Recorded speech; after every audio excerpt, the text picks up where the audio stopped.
Hey, how's it going? Busy. Almost didn't make this one.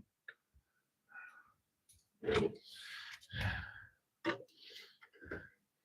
was trying to work on Sunday's video. Hey, Doug, how's it going?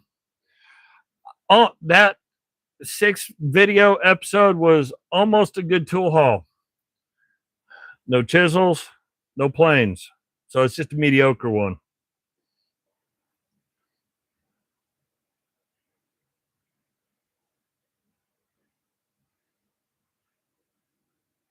But I did get files. So that kind of offsets that. No, when I saw your comment, I smiled big and started giggling. I loved it. That was the perfect comment. I just loved it.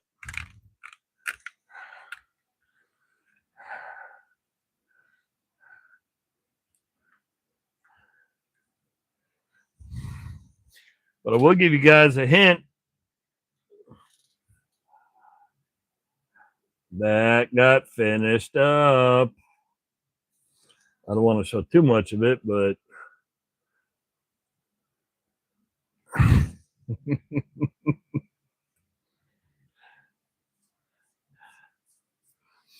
I can't say much because I think I have, between files, chisels, and small planes, I think I have most of the top box of a older Craftsman toolbox. The top box is pretty much full of them. I should have enough for a few people for a couple of generations. When they're visible, they're kind of magnetic and draw you to them. It's like certain wrenches. It's like me and these auto kit style wrenches. I see them, I track right to them. And I've come to the conclusion that hex keys, I think they're rabbits, because I swear they multiply in the bins overnight.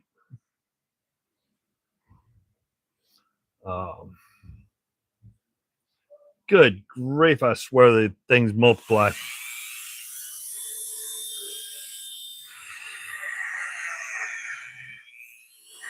But yeah, I was working right up to the last minute on the on that ratchet.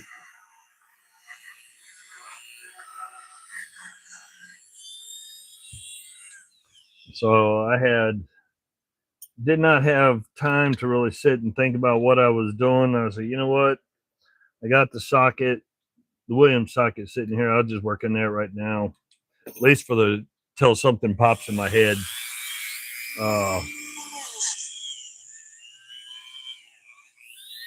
But yeah,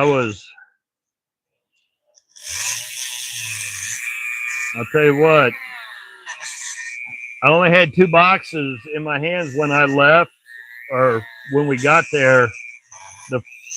The first room I went into only had 2 boxes. It was the oh yeah, I ain't got that many. Give me a couple years. I'm sure I will. The Kennedy box was the first one that I saw, and then there was just another generic box, so I shoved. Yes, they are.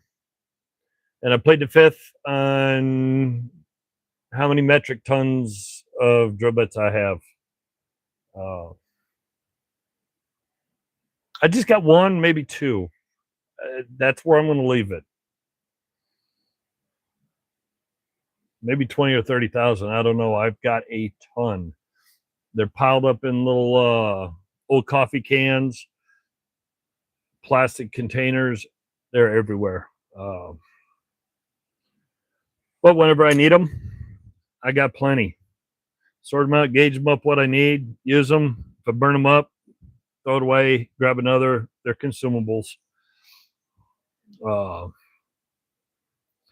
Yeah, when they came in and said only $40 for those 2 boxes, it's like, okay, put those aside. Well, actually, no, it wasn't the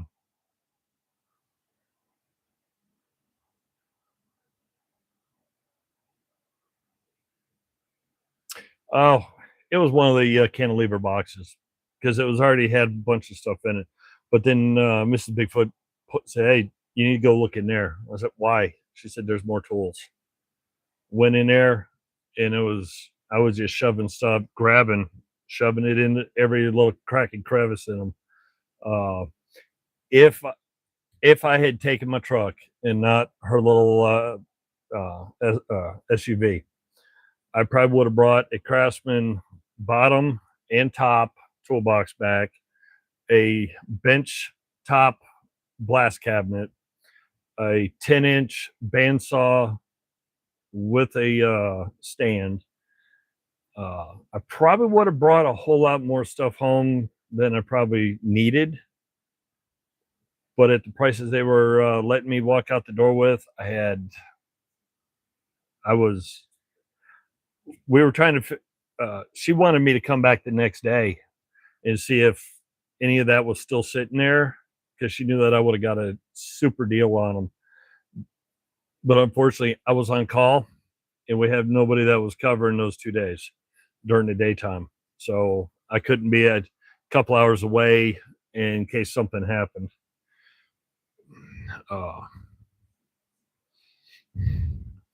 Well, one thing I found is if I somehow damage one, I end up acquiring at least 3 or 4 more as replacements. But I had thought about it. I'd really thought about firing up the old truck and going up there, but I was like, we're running late. We're going to get there a couple hours into the thing. It was only like 8 to 1, and we weren't going to get there till about 10. So I figured everything would have been picked through, and it would have been little to nothing. I had no expectations to be walking home with all that. And then everything she found, we filled that little SUV up.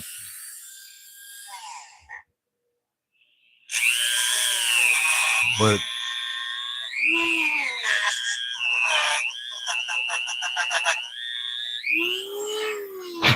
with my luck, I'll run into one next year. I'll get another good haul next year. Who knows? Might get lucky and get another one this year.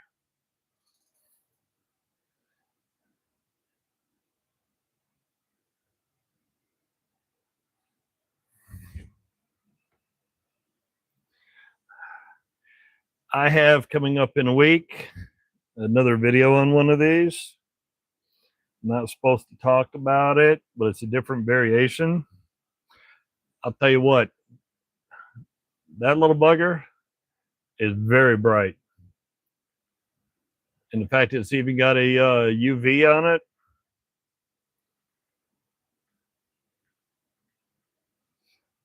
I'm actually impressed with its size. I usually don't say too much about stuff like that, but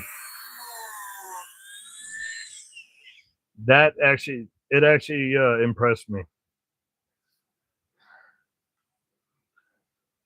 No, not doing that until I do the rest of it.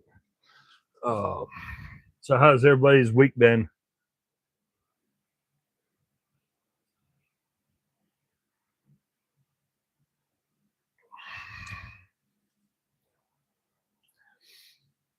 But this Sunday is I still got to edit and upload it. I got to squish it down on that proto ratchet. Became far better than I thought it would. It was a disgusting, nasty train wreck. I give it a quick clean, and then I found that I had put it somewhere else. I had damaged spring, and then I put it aside for a couple weeks. When I came back to it, I somehow misplaced on one of the phones the video at the very beginning to show how nasty it really was.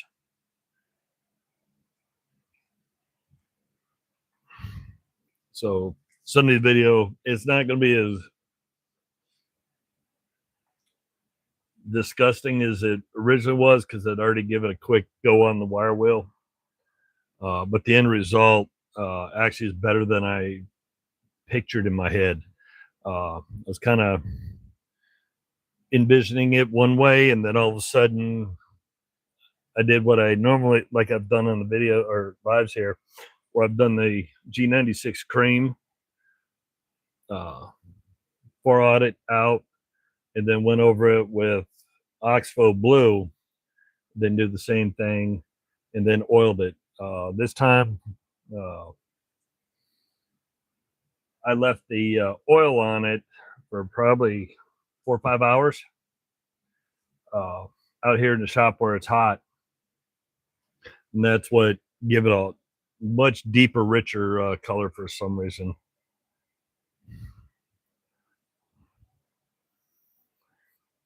Well, I know what you were. I knew it, even though you put 2.4, I knew you were. I knew in my head, I already knew you were talking 3/4.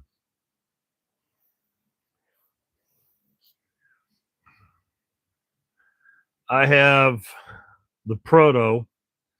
I got a Pittsburgh. It's telescopic. It's actually not too bad. It doesn't flex as bad as I thought it would. And then I've got the heavy set over there, which is actually a female ratchet. So it's push through, and that's 3/4 drive.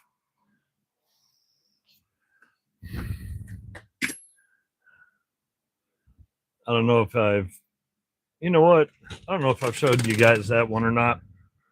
I know I brought it out a couple months ago because somebody had asked about it.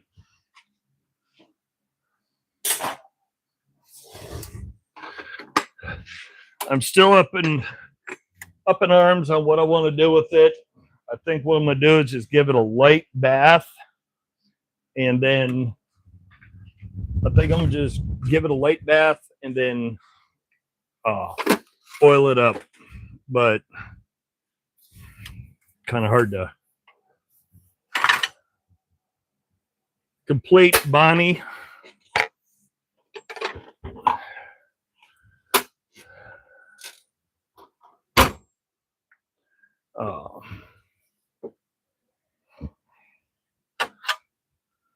Goes from 15/16. It's the HD series. 15/16 up to 1 5/8. And the reason why I think I'm going to leave some of this alone is because that is one of the original Bonnie HD stickers on the socket, and they're still part of another one.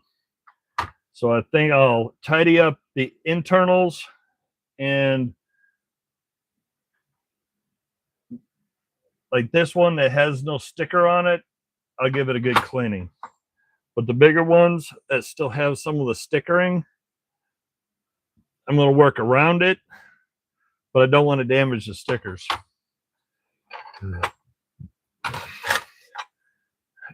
Come with 2 extensions, sliding T-bar,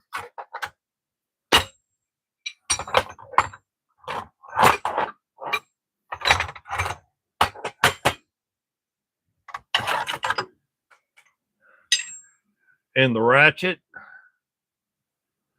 It's their, whichever way it is, Hercules line, and the actual anvil for it.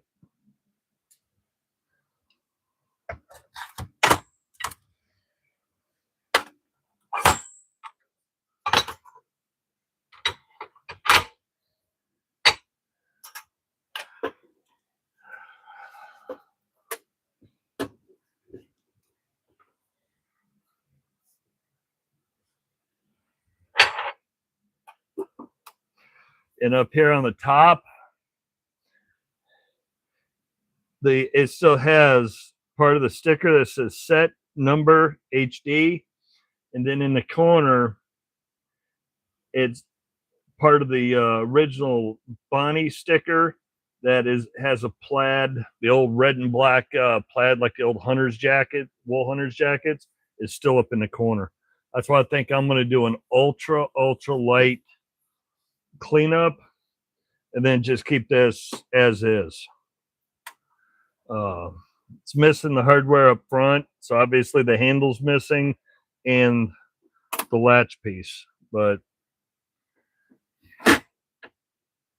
overall the box is in good shape. But if it wasn't for the stickers, I think I would have went to town on it. But I've been sitting on that for well, it was Jacktown last year is when I picked it up, and I've been, every time I think I want to do something with it, I kind of no, step away.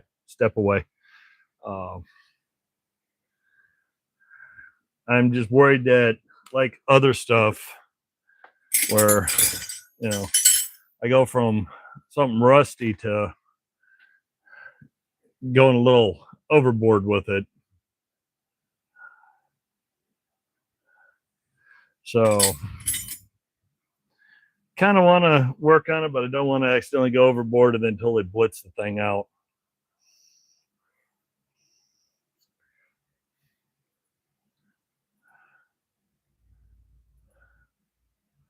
Because knowing me, I'd go crazy with the thing. Kind of like me going after these Barcalos with that little Barcaloy emblem and just getting that going.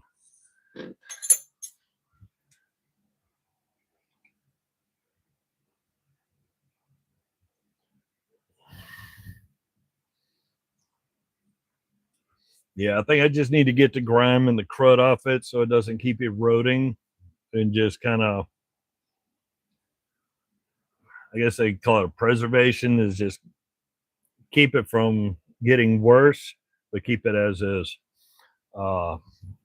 Shortly after I had posted the video last year on it, I think Resto Rob sent me a message direct with the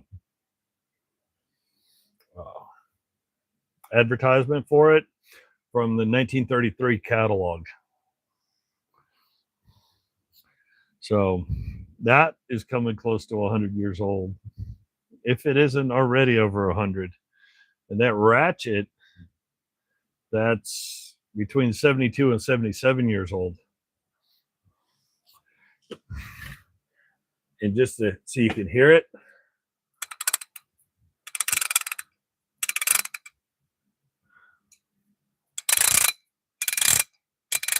She runs smooth.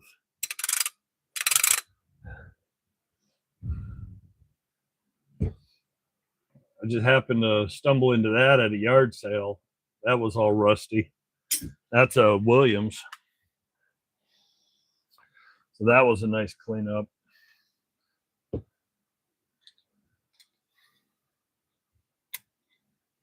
Still got to work on this stupid thing, but I haven't figured out how to get this crud off it without going metal to metal and possibly damaging the finish. I don't know if it's an epoxy of some type or what. That's a nice snap-on half-inch speeder. Still haven't found the right chemical or product to get it off without going after it with a razor blade and possibly digging into the metal. So I really don't want to do that.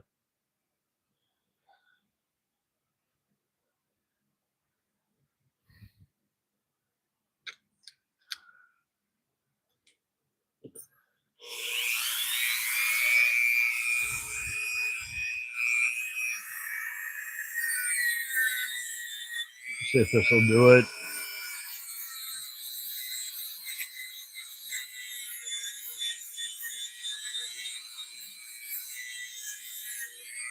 Yeah.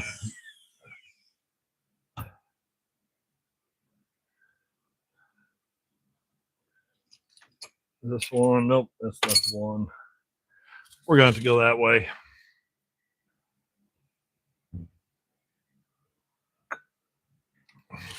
I want this. It's a nice Williams. Nope, sorry, Armstrong. It's Armstrong Armalloy.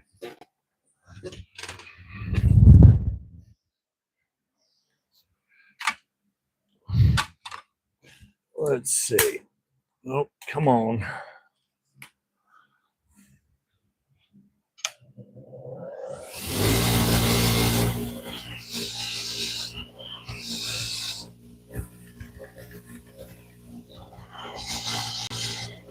I forgot the air handler up there timed out about 15 minutes ago.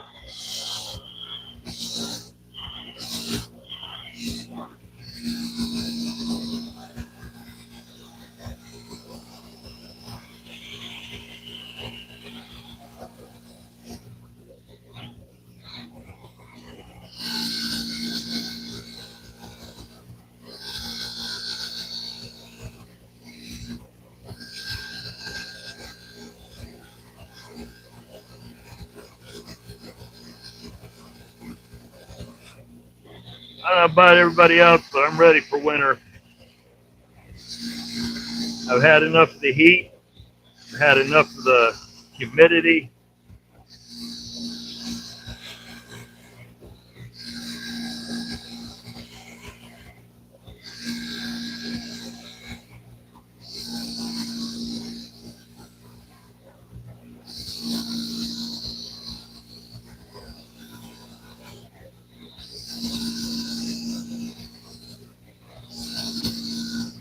Liked it when the shop was sitting around 50, 60 degrees, not 85, 95 degrees.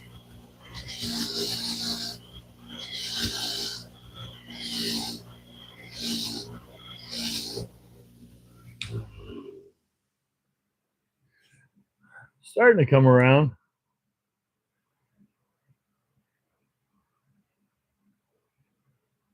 Gotta go that way. That'll make it look a little bit better. Whoop, whoop.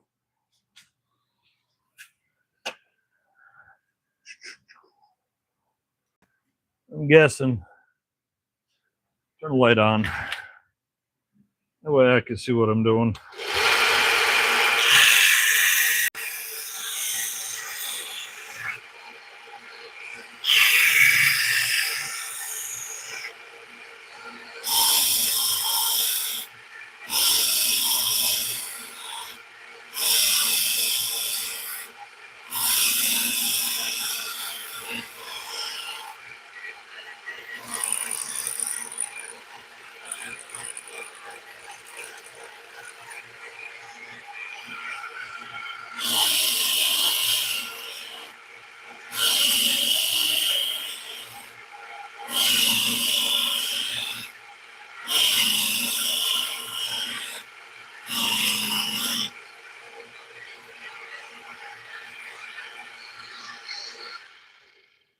I say close enough, good enough. Sort of, maybe. Whoop, I just knocked over stuff. No. Yes, I'm a dummy.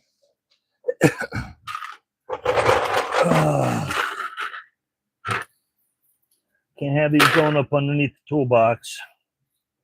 I printed a bunch of half-inch drive pegs for the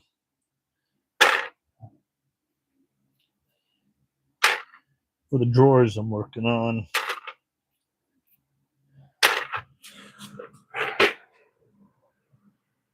So made a bunch of pegs. Got to upgrade that. So got an extra auxiliary fan. Gonna have to come up with a different place for these,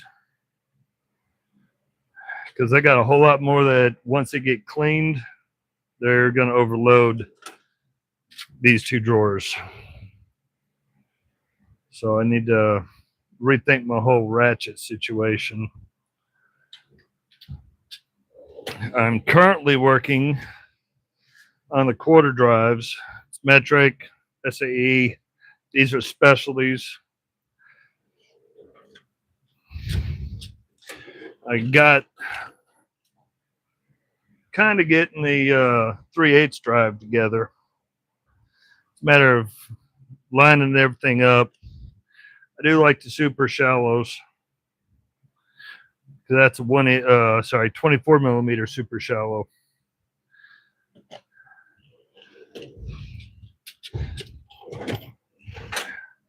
Working on the SAE drawer for 1/2 inch, and working on the metric. It goes further back in there too.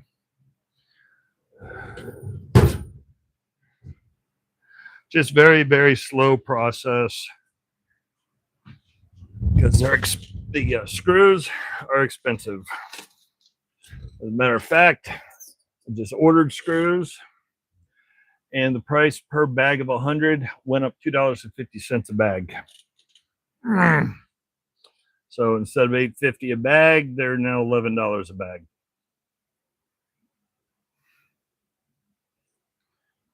Hey Jim, how's it going?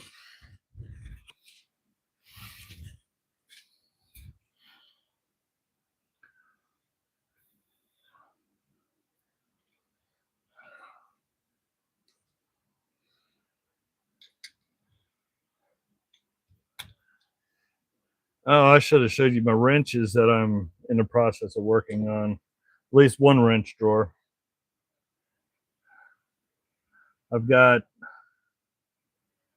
probably going to end up with one large wrench drawer and then 3 below it that are obviously reduced, because you have what everybody calls the money drawer, which is the big top one, then the 3 larger ones on the smaller rows. I'm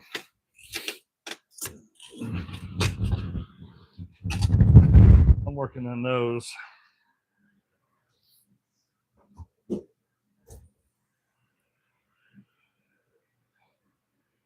So there's my wrench drawer, a basic wrench drawer.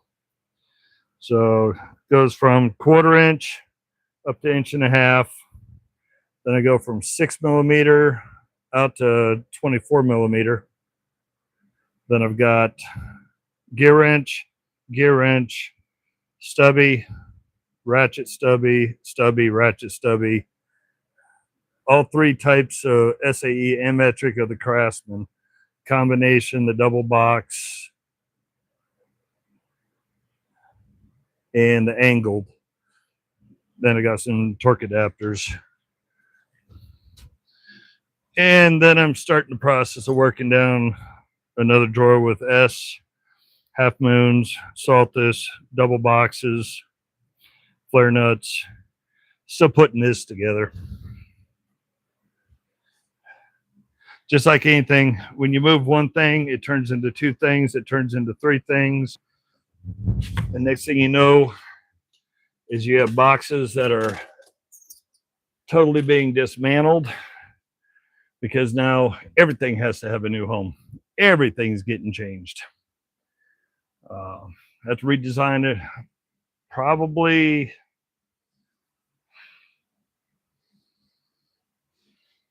45% of the 52-inch Husky that's under the workbench, and the 44, about 35% of the 44-inch US General that's on the other wall.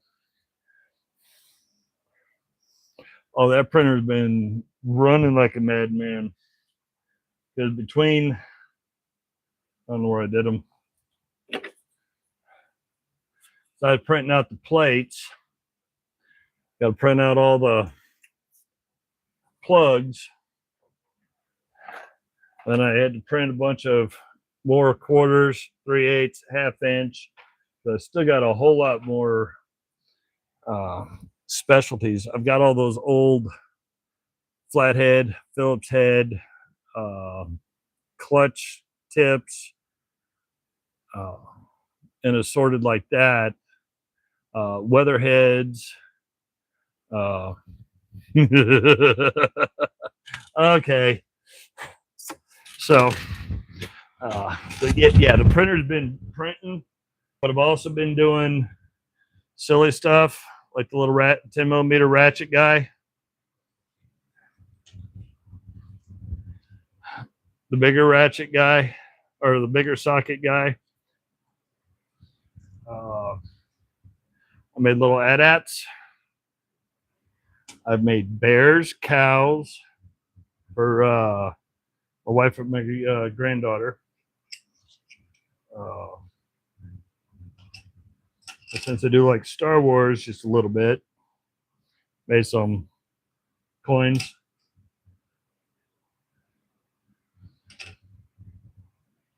Yeah, that printer's been going pretty good. It's actually had a break for the last 3-4 days because I don't want to do too much more until I have time to take the entire printer out, bring it in the house, clean it all down internally, mount the new auxiliary fan in, run the wire back to the PC board. I got to dismantle a lot of stuff and bring it back in.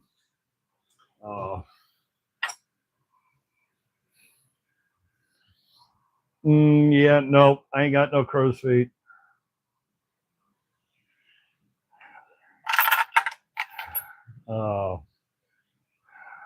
And I got a couple pin wrenches, a couple ratchets. And you know, every toolbox has to have the good old cheap multi-wrench, the little one and the big one. But so I've got regular crow's feet, flare nut crow's feet,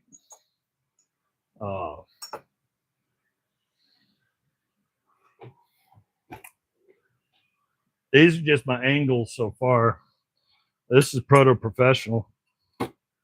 So it goes from 7/16 up to 1 1/4 inch.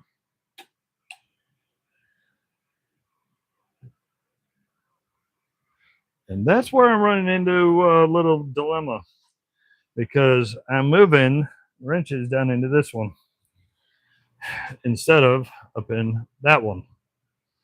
So since I have those boxes and those boxes and those boxes and that, I also have the 52-inch that's hiding under the table here, plus the snap-on box there. And I'll drop you in a little secret. Later this year, the snap-on box I said I'm going to bring home from North Carolina, I think is a 1993 Harley Davidson edition with the top and bottom where it has the raised front door panel. Got to figure out where to put that in here too. So that'll give me space for a little bit more of the stuff I've collected.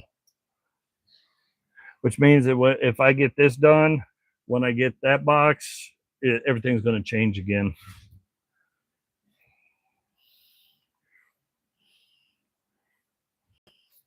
Yep, that's what's happened here. I just play Tetris with everything. Not easy to see because it's a disaster, but where the test equipment and that rally box is, that's a solid block table under there, sitting on two Jim Beam whiskey barrels. I'm kind of in trouble. I would, in order to have that out here as like a little pub table for us to be able to play cards and have a drink and all that. I'm not supposed to have anything piled up on it. There's a bunch of crap piled up on top of it. So,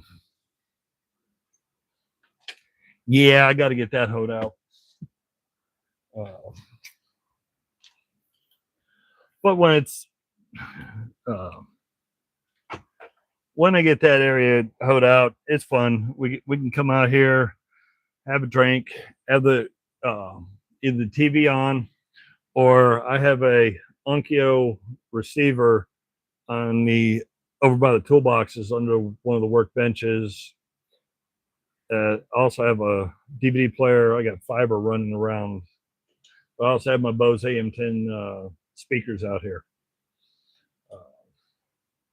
So my shop's got cube speakers for noise.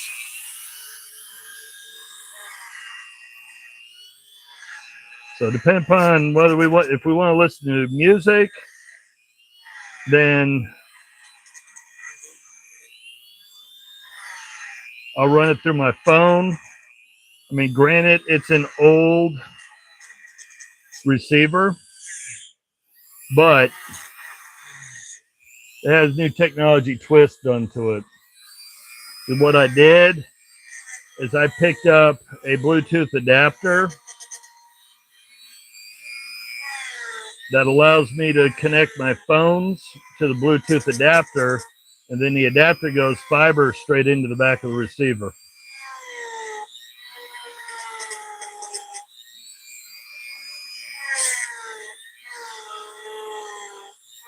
So while we're over here playing cards, a board game or something, and just relaxing, we can just grab the cell phone and ding, ding, ding, and do what we want with the with music.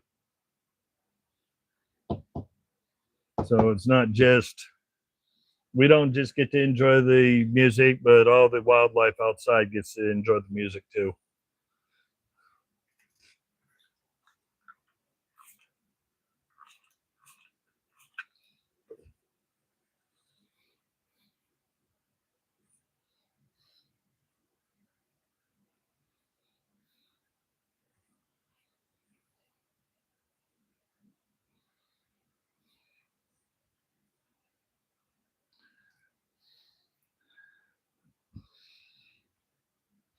Unfortunately, I have a backlog of tools to clean up to try to get processed into any of the boxes too.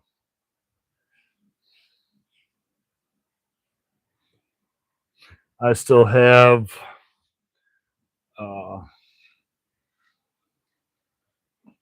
half of a 27-gallon HDX tote that's full of tools and stuff I need to work on. That came out of that Snap-on box.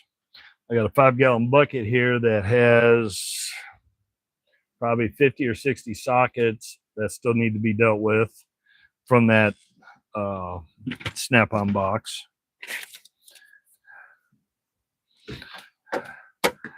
But most of them are, they're big chunky ones, so they're going to take time to get all the rust and crust out of the cores.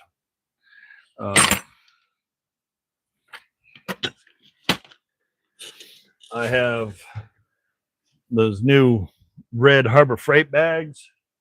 I have one that's pretty much full of tools that I've acquired that need to get dealt with. I've got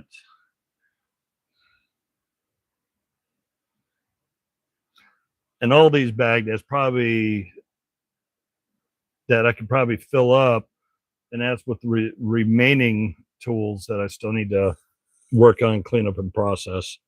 So I got me a backlog. I could probably retire now and be busy for the next 20 years. Nah, probably not, but it's not like they're junk. They're all keepers. They're all, Snap-on, USA Craftsman, USA Husky. I got, if I'm waiting for stuff to export, uh, here's some USA Huskies. So the handful of USA Huskies, except for this is a her brand, Eastco, but Husky. Oh, USA Allen, which I don't see too much of, but yeah, Allen is in Allen wrenches, and it's USA made. I keep a little handful up here. So like I said, if I'm waiting on exporting because it's slow, I can do what I did like when I started this, is start working this, get a socket done. So there's Armstrong, Armalloy, all cleaned up. No more rusted crust in there. Ready to go to the box. Ready to be put back into rotation again.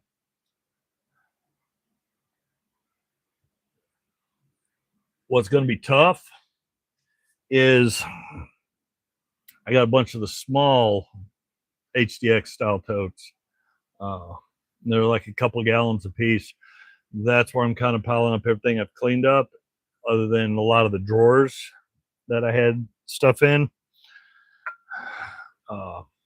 Now, when it's time for me to go in and actually start cycling stuff, that's going to be a long pain in the butt process, because I'm going to have to go through and say, okay, this is this company, this size, this style. And I go into the drawer.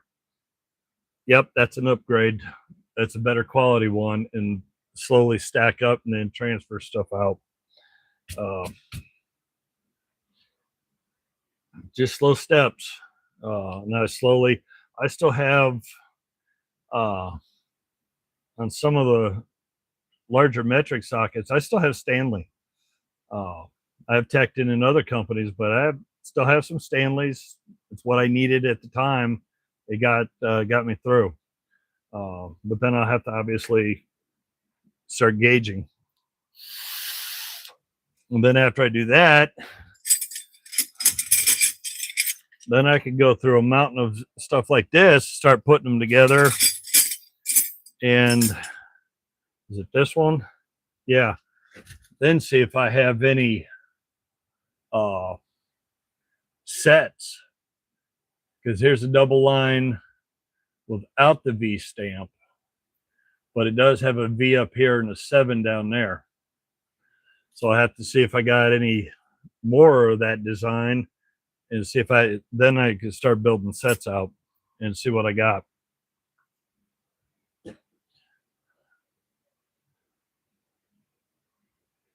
Well, if Doug's still on, he knows I'm in the chair right next to him.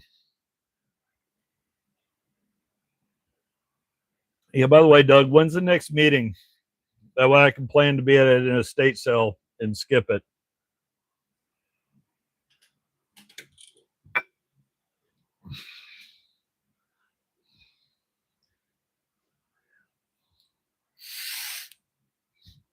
So I think Doug had the little video about Tool Addicts meeting.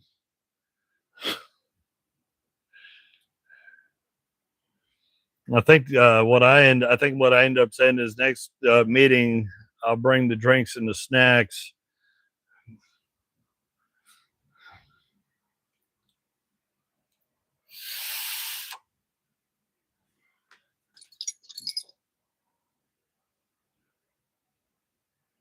I'm not gonna mess with that one tonight. That was another one out of that toolbox. Somebody got crazy with a stick welder putting initials down. But it is upland, so that'll be a fun one to deal with. But I got to grind all that down. I know what I did on the big engineers wrenches, where I just totally, it took too much time.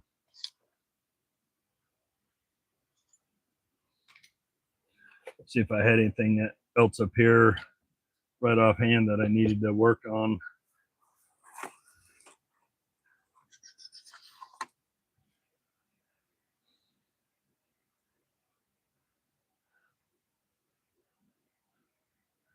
Now,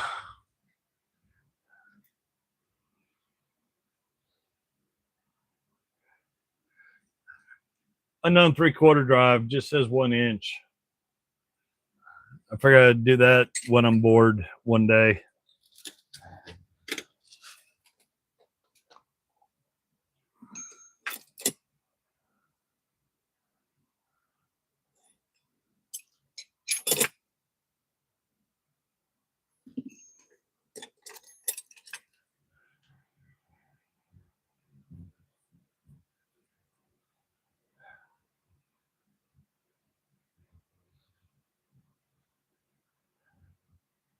It's a little gnarled up, but I actually found one.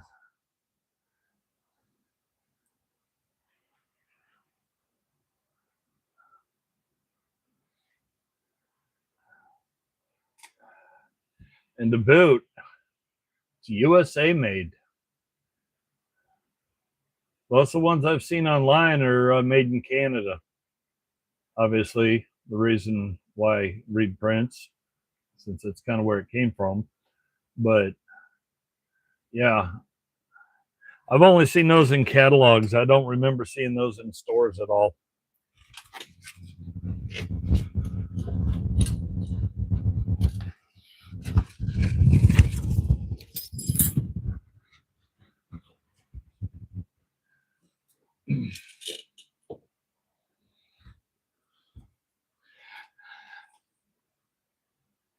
I finally found 2 tools that I have picked up, snagged, cleaned up, made look good, that will never get used. Because for the most part, no tool is safe. And that's what I used to say, is no tool is safe from not being used. Doesn't matter what. I can always clean it up, fix it, or whatever. But I found 2 tools. It's, from what I understand, I put them away.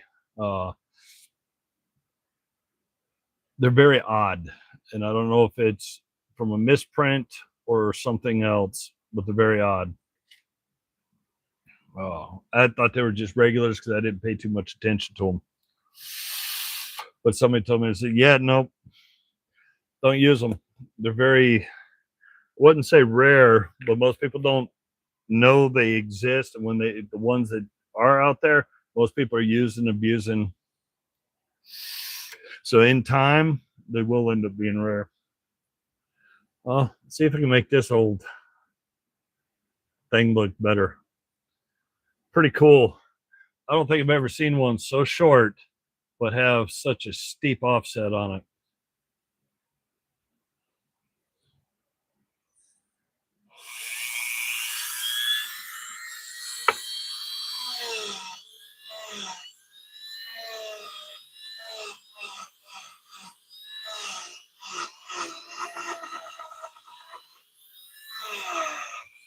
That's why this one that I saw, because George gave me this one. This one of the first things that I saw in the bag was this little guy.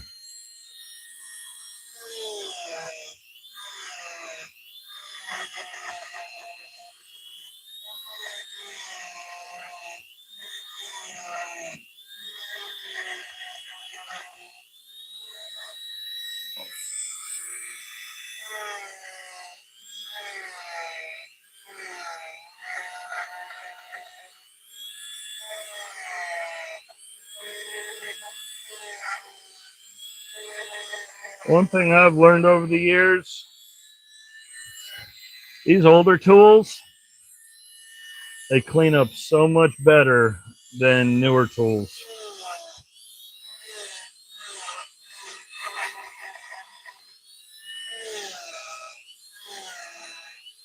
Newer tools, when you go to work on them, they do not come back as nice.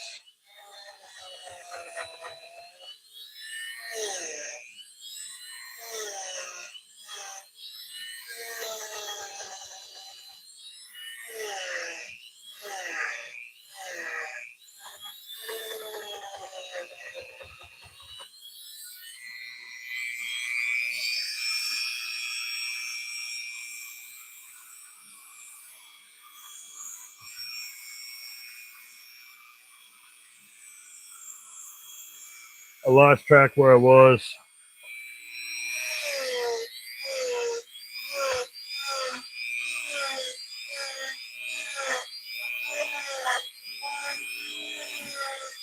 Usually when I do this, I count.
Yes, from what I understand, Parex was their entry level line before before Blue Point came out.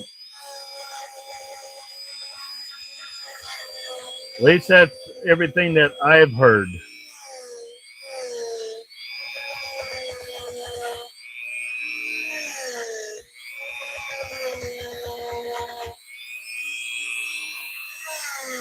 Which is why in my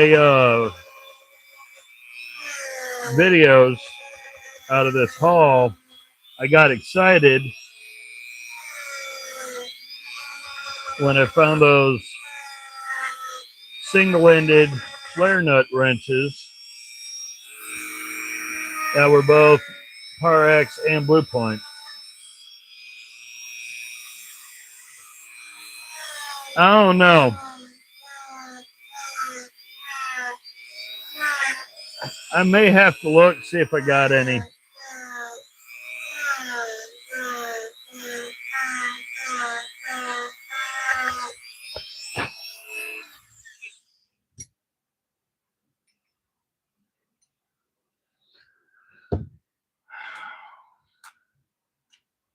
I have a container like this, completely full of the small, well, basically from that size down to the little itty bitty ones, not including probably one or two pickle jars that are completely full of Allen keys.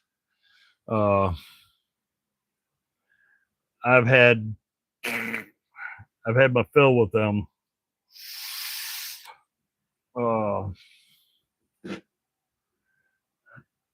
Little 12-point stubby deep offset. It's a Barklow Buffalo. Right now I got the inside looking good. Just gotta get the rest of it to look good too. This thing's got plenty of life left in it. 3/4, 5/8, so you know it was a common size. I mean, it's got some wear.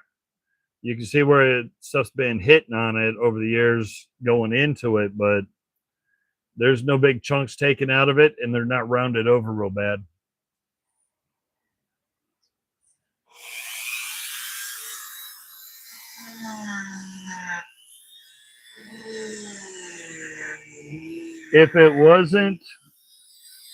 If it didn't have such odd angles and it wasn't so short, I'd take it over to the 8-inch wire wheel. But with this and these angles, that 8-inch It'll grab it and snap it right. It'll even take it out of my hands.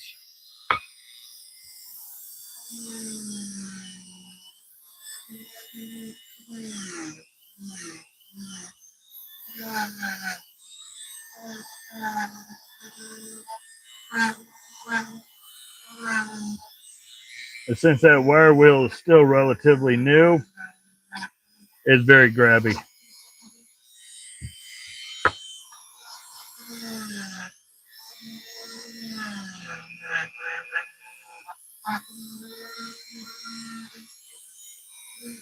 So right now I'm kind of fighting with the slow process.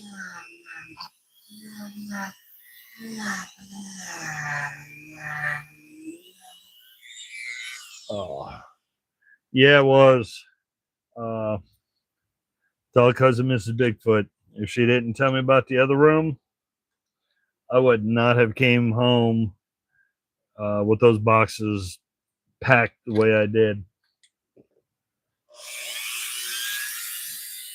And she came home with stuff that she wanted.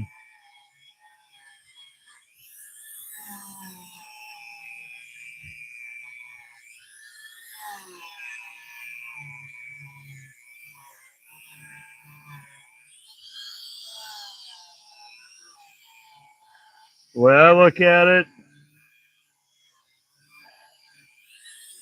is I got my stuff really good price, and she got her stuff extra free.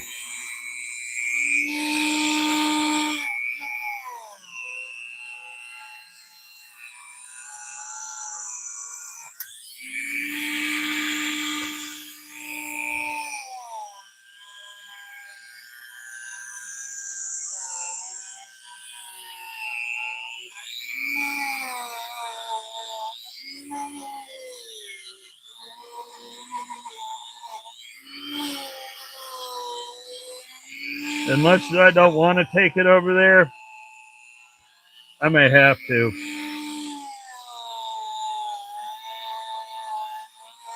The Dremel's good for getting it. The Dremel's good for getting the little bits out of the little cracks and crevices, but it's fighting with the big crud that's been caked in.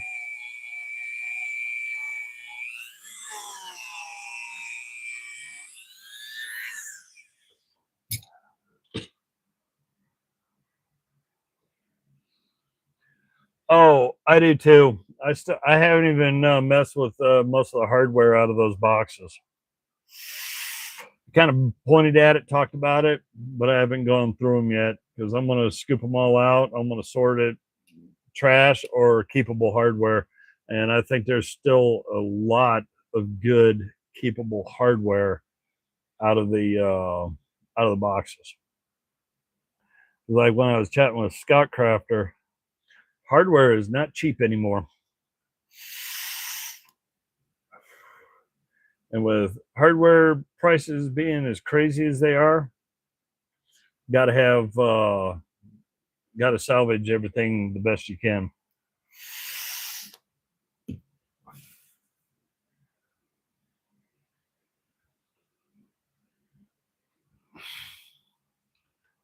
I don't know how that happened. I guess we had a gremlin come in here and drink my coffee up. I don't remember finishing it off.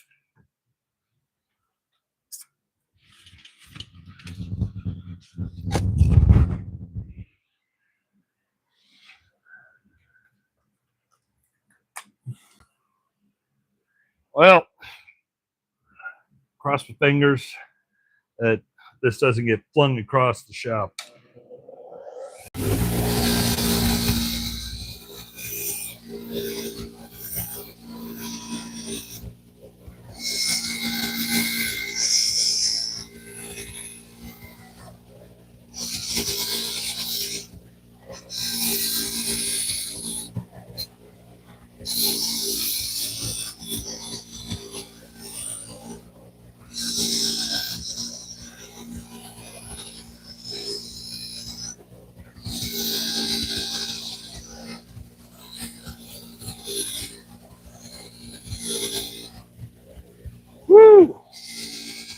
you what, it don't take much for this series. This series metal gets hot quick. Gets toasty really quick.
I'm gonna have to look this series up.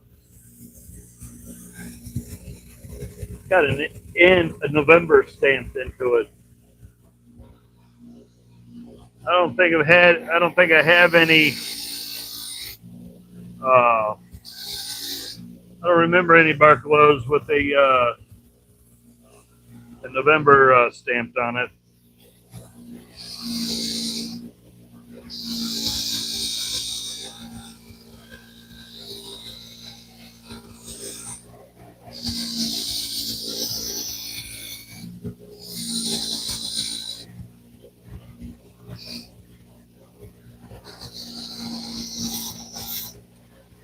Woo!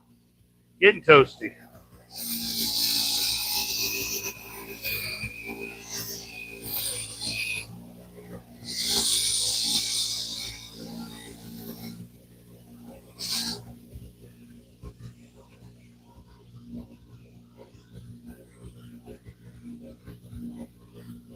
Goodness.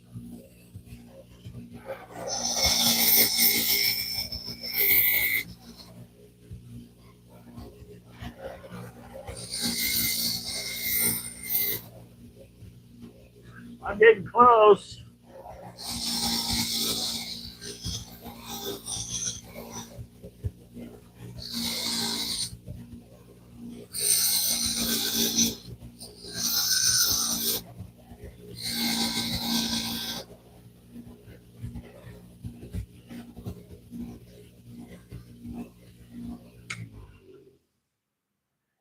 Okay.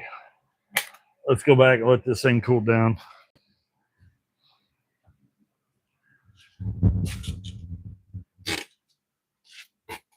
Oh, okay. Okay.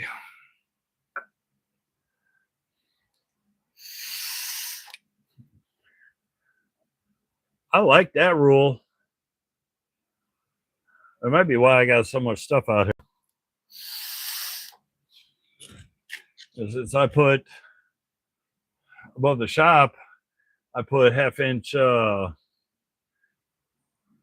wood down. Worse is worse. I can build shelves, totes, put more up there, which means I can put more. I get more crap.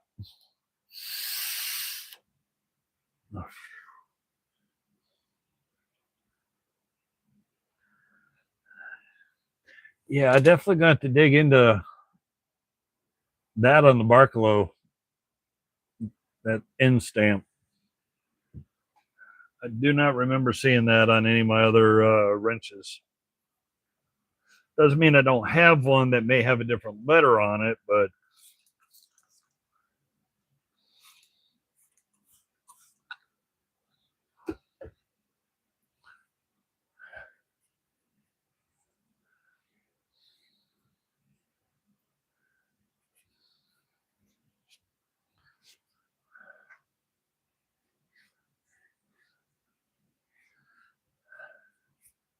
well, I'm gonna call this one close enough, good enough. So there she is. Ready to go back to work. 3/8. Not quite. I had an idea.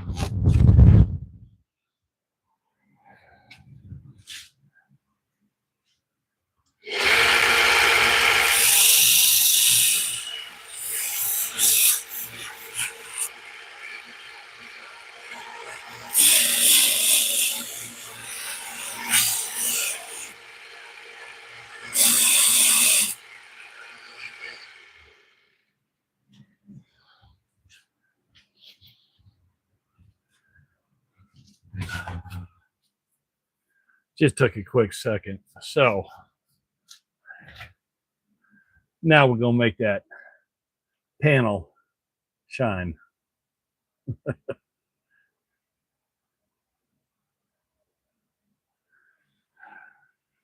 Now it's done. One down, 8,644 to go.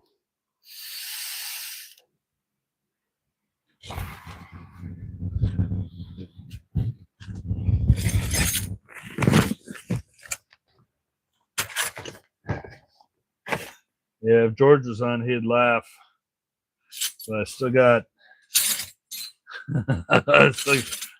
You can hear from the rattling. I still got a bunch in here to contend with. So you know what? I forgot about this little bugger sitting at the bottom. I gotta do. We're gonna deal with that one next. Acme, Safeway.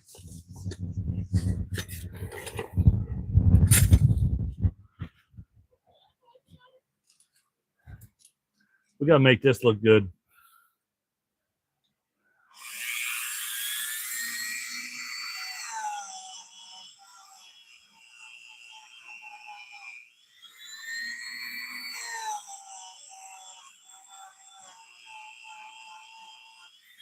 Knurling is in pretty good shape for its age.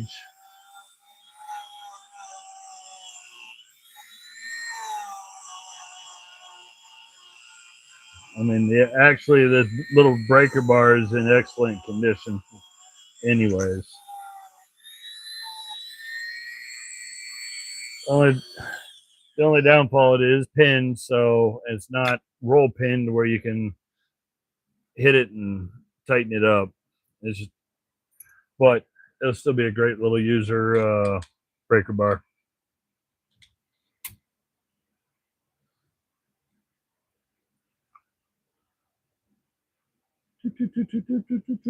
Yep.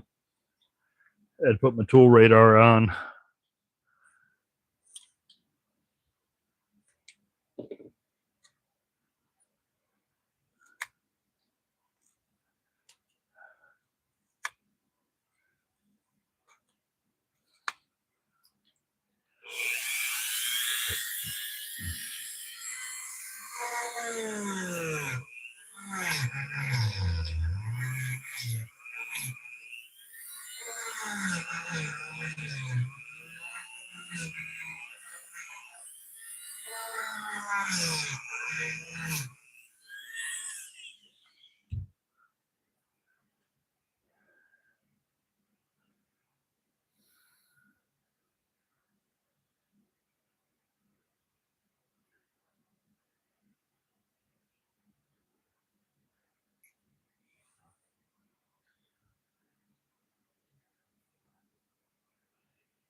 Oh, that's rust free now.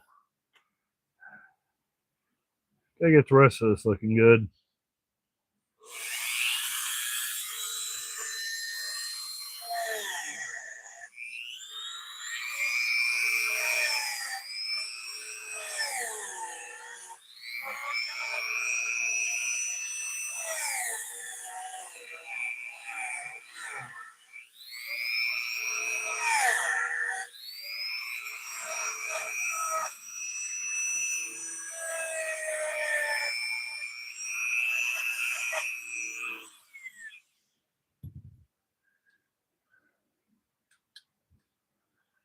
I think it was a year ago is when I first ran into this company.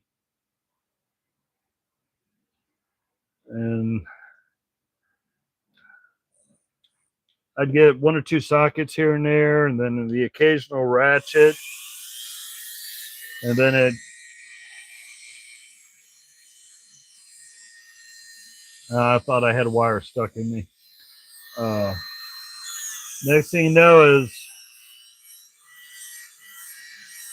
I end up starting to collect them.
They want a little bit more bite to it.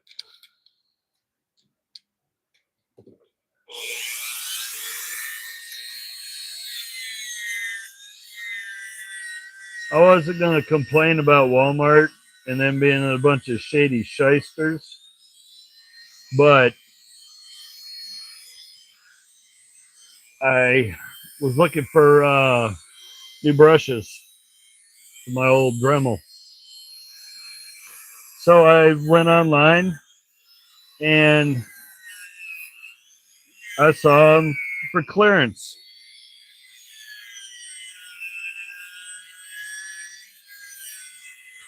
Shipped to store. Clearance price was $2.55 a pair. And they were actually Dremel brand brushes. They were not another company's brushes designed to work with them.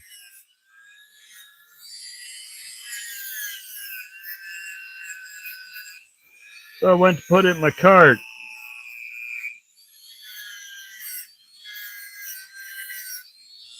And in the cart, like I said, like $2.52 a set. So just for giggles, I put 10.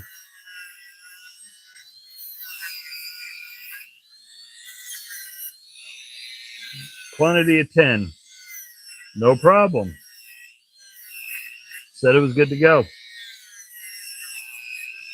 I was going to pay for it, but then realized I was on my laptop, which I don't order stuff off my laptop.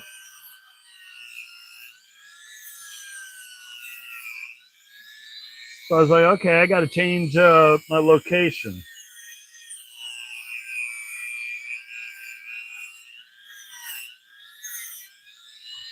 So I changed my location. It went up to $7.98 each. All because I changed my location, but they're both shipped to store.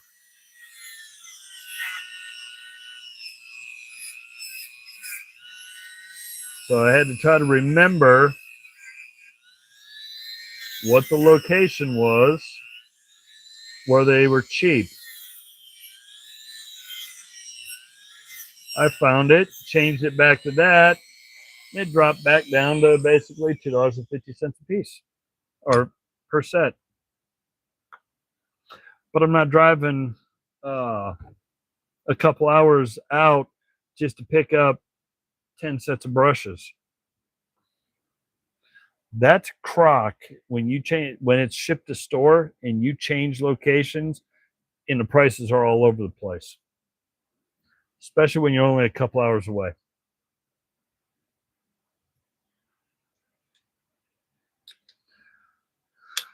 And everybody up in arms over, I guess this is going to be a Walmart bash. I still go to Walmart all the time, but they're talking about the new electronic price signs. They're not new. I think Kohl's, Belk, Pennies, I think they all had them for many years.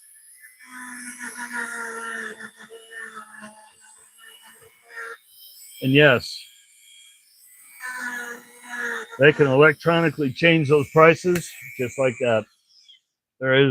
It's not a real steep, convoluted, difficult task to update a price. All they got to do is enter it in the system and it automatically changes. Some of them, all they got to do is walk up to the device, proximity wise, and trigger them. So I know people were in the same store, and I think somebody dressed very businesslike, one casual, and one looked like they were struggling. And it went up to these new electronic things. And yes, because you know those stores have a ton of cameras, even though half those cameras aren't hooked to squat. They're dummy cameras. But yeah, they actually, in the same half hour, they had 3 different prices, depending upon what the cameras in their fake AI picked up.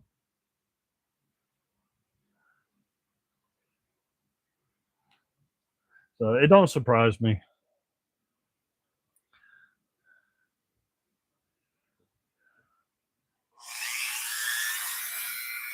Nope, nope, nope, nope. Not doing that.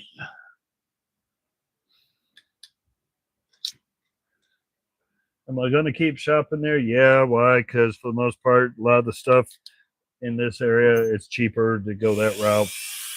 But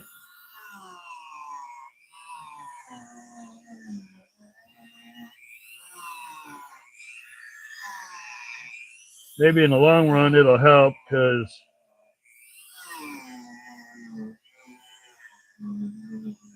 I don't dress to impress. I dress to be comfortable. So I guess it looks like I'm always struggling. So maybe they'll hook me up with better prices.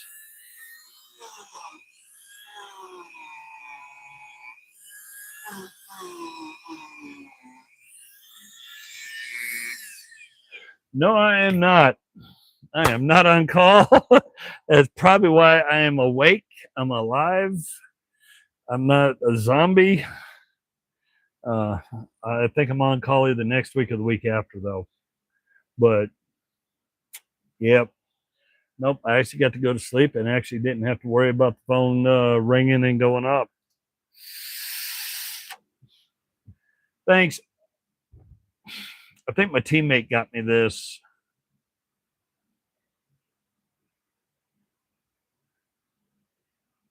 I think my teammate got me this when he was on a cruise. I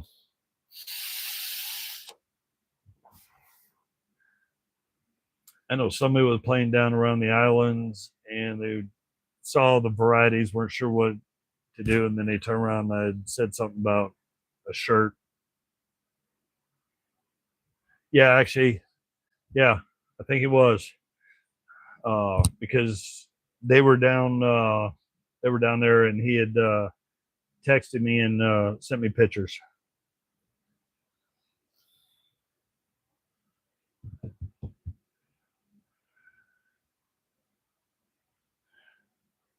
You didn't see me looking for what was right in front of my nose. Nobody saw that.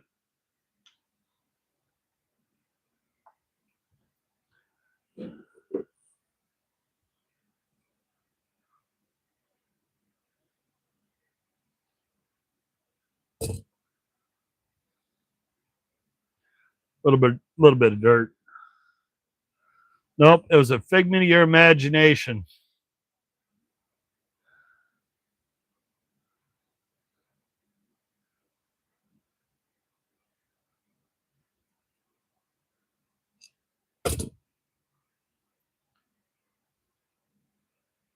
That's oil. Oil only. Give it one more.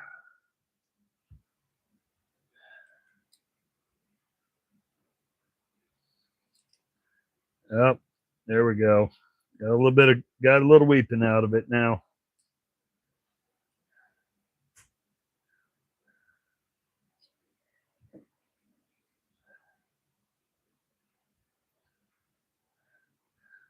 Which means this has gotten wet and has been rusting.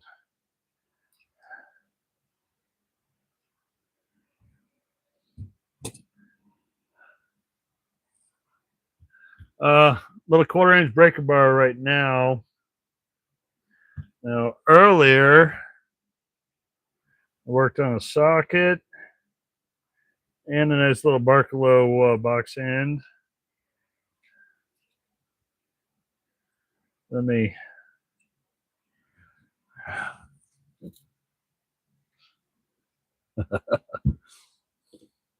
nope, not that one. That's it. Throw it on the floor.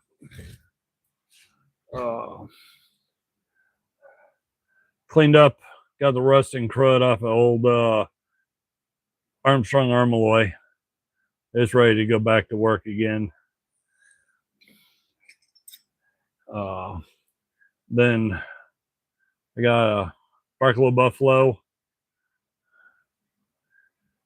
3/4 5/8, super short, super offset, double box end. Now I'm working on a little 1/4.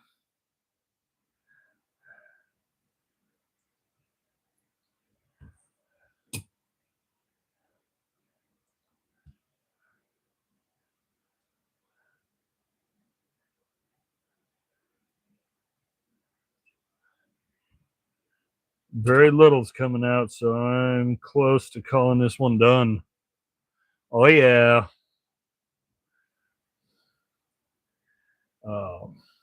I got Bonnie's, wrenches, sockets, but I got some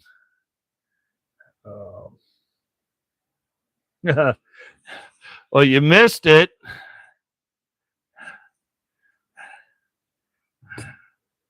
I'll go grab it, but there's a little 1/4.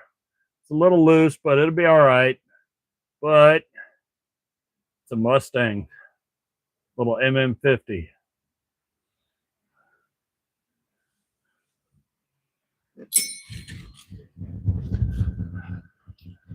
Oh, since you said something about Bonnie.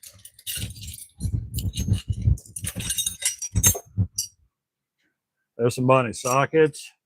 There's some Barney's Bonnie flare nuts. Still got to clean them up.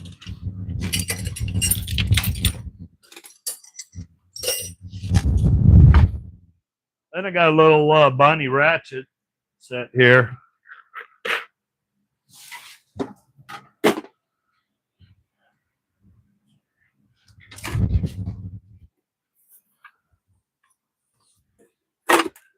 Still has the Bonnie HD stickers on it.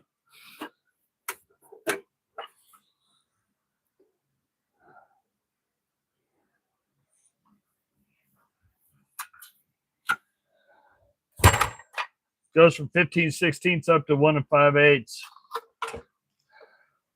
with extensions and a sliding T breaker bar.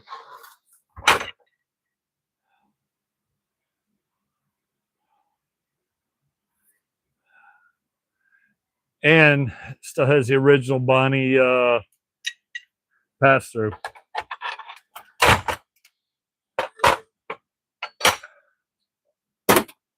And I got a bunch running all over the place.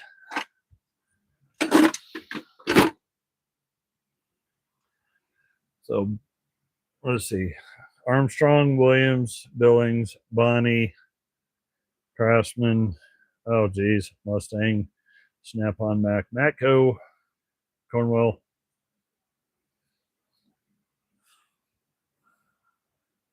Her brand. As soon as I just cleaned this one up, I forgot about her brand. Oh, yep. I got right.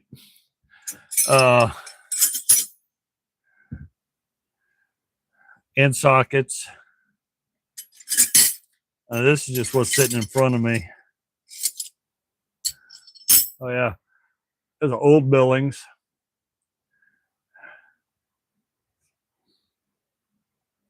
Because there's your sizes.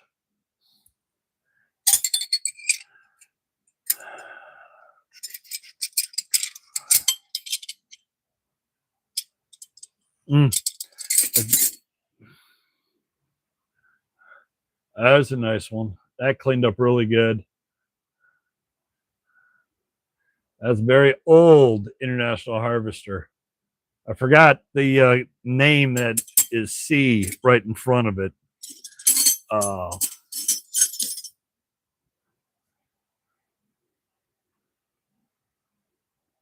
just cleaned that impact up. It was all rusty and cruddy.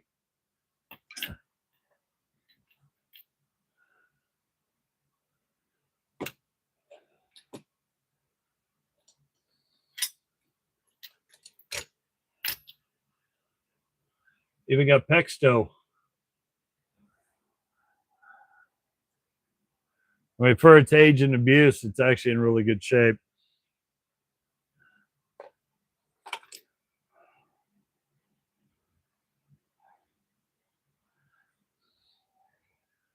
S-wrenches, half moons, they're awesome.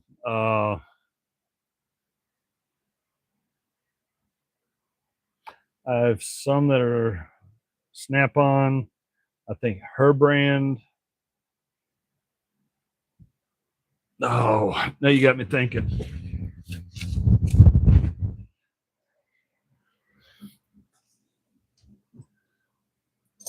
Oh, right.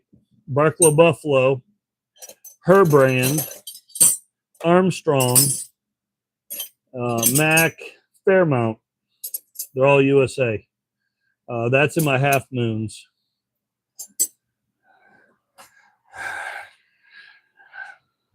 I forgot about Fairmount because I get quite a. Usually I get. I have some Powercraft that in front of the Powercraft name, it actually says it in a little square box in front of it says Montgomery Wards on it. So I don't just have Powercraft by itself. I have some of the tools that actually say Montgomery Ward's Powercraft. And I think I actually, not sure which drawer I put it in, but I think I have it on a wrench also where it says Montgomery Ward's Powercraft on it. I got excited seeing that one. Obviously, Vilcek.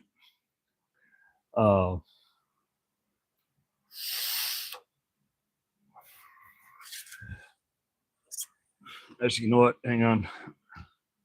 I need to move this over to here. Move this to here. This is my temporary disaster drawers. Because I'm waiting on another box to come in before I start sorting.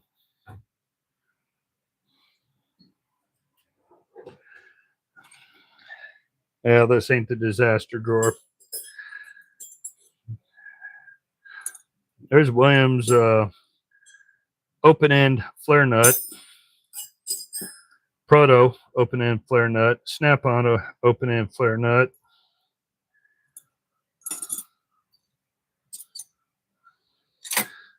Oh, Hinsdale. Can't forget about Hinsdale. That's a complete set. Honda motors. Oh, yeah, here we go. There's a complete set of Westline in the stubby deeps. I forgot about that set. Now we get into the disaster area because it's nothing but wrenches piled up till I can get another box to be able to sort them out.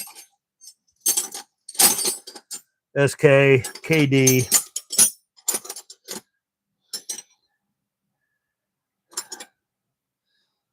Armstrong, another KD. There's a big old Armstrong. Billings, Electrolyte, Barcelo. There's Eclipse.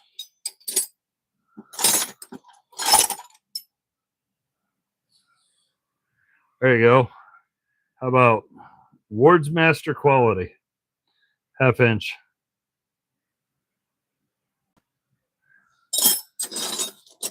Got Fulton. Velcheck.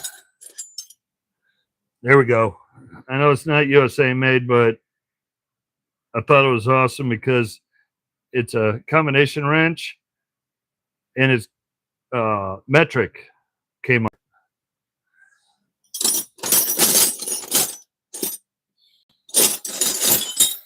That's old Williams S wrench. Pretty pitted, but there's another one. I'm not sure I have any tools that are truth. Oh, and Blackhawk. There's Billings. What's this one? Oh, P-S. Oh, here you go. How about J.C. Penney's?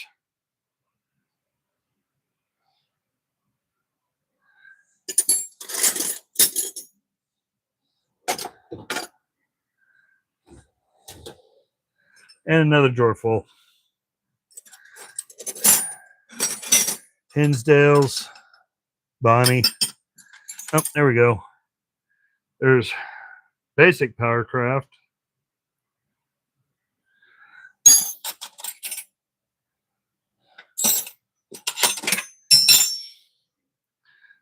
There's Kyritz.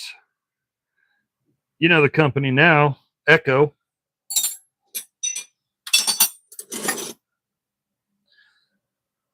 Dunlap.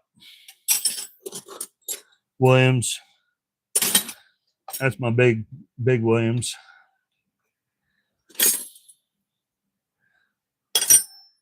Ford. Another Westline. Action, I think. No. SK. Oh, there we go. Truecraft. Her brand. High Top. Blackhawk. There's a Toughie.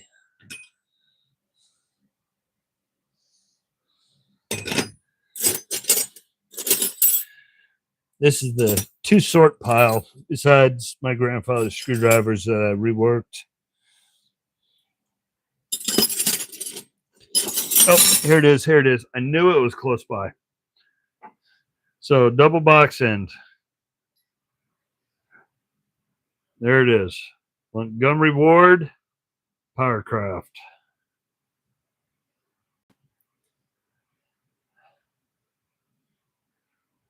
Only bad thing, no size marking on it. But I was excited to see that because it said Montgomery Ward's on it.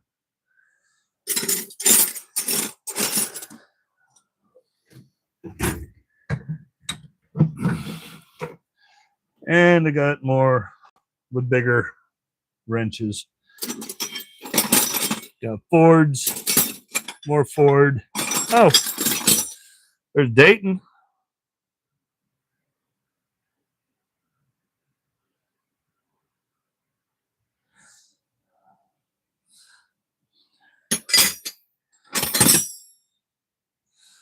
Electrolyte. Not sure what we got in there. Oh yeah. Not a clue. I'm not even going to try to pretend to pronunciate that.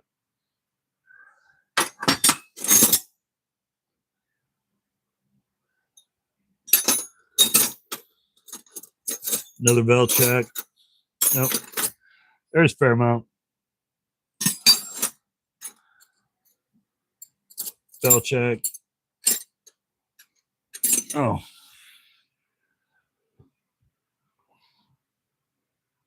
Craftsman number 3.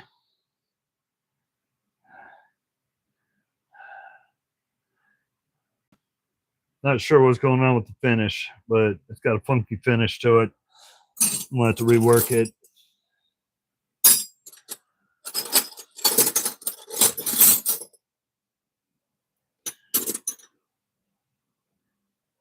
No name.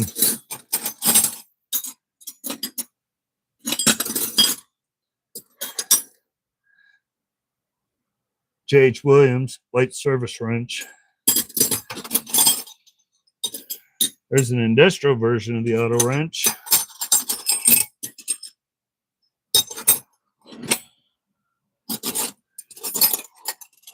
Billings. I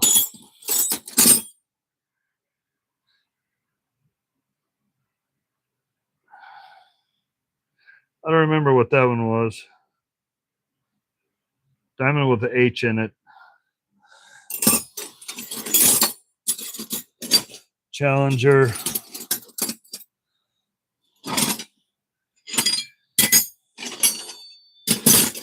Oh, there's a Martin. Another pin, but it's too big. Yeah, gotta love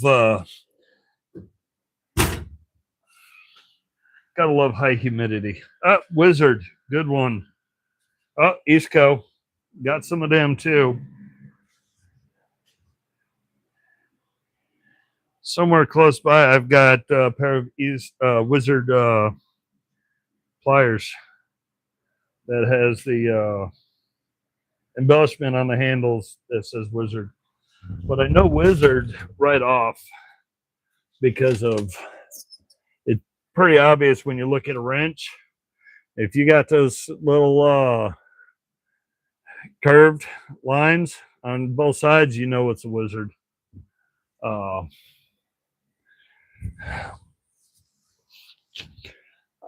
only got about, let me get back here.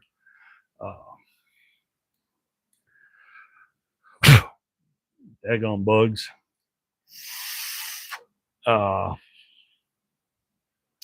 Pokey things, I've probably only got about 8 to 10. I'd say the coolest one I got is what I cleaned up recently, and that's a Pexto. And for its age, I had to reprofile and put a new tip on it. But for its age, I think it looks pretty good. I'm waiting for that piece to fall out because it was smashed, but it was in rough shape when I first got it.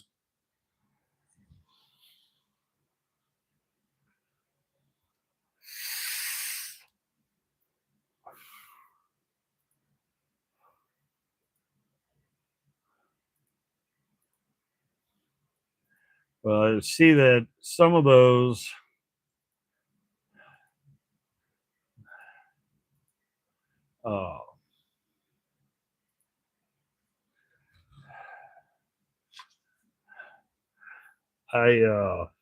I'm gonna have to do a light go back over and recut them with oil because I saw like that Martin pin wrench.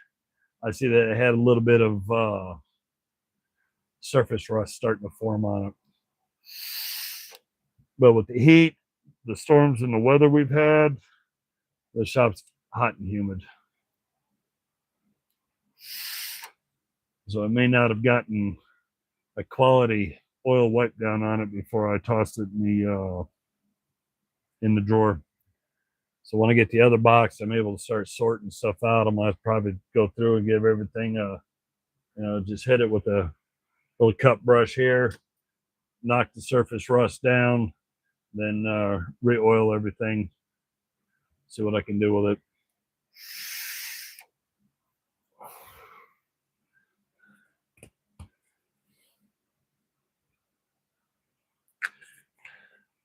But as you see, I'm not brand loyal, not by any stretch of the imagination.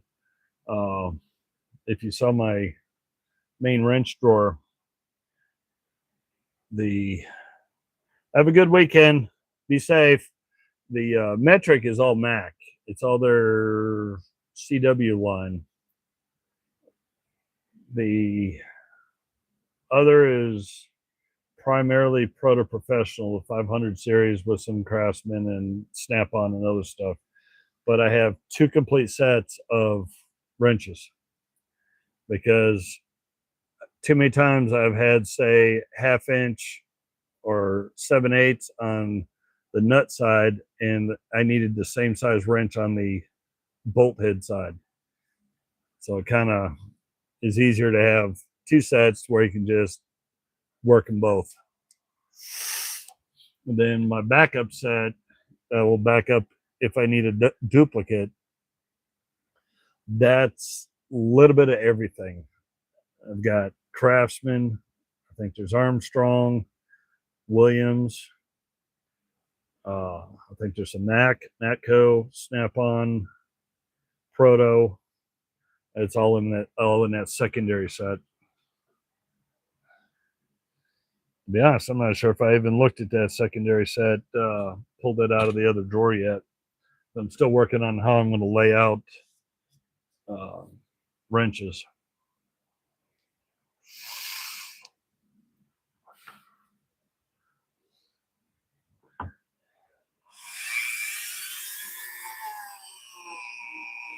See if this one's worth going to the wire wheel over or not. Depends on how bad the pitting is.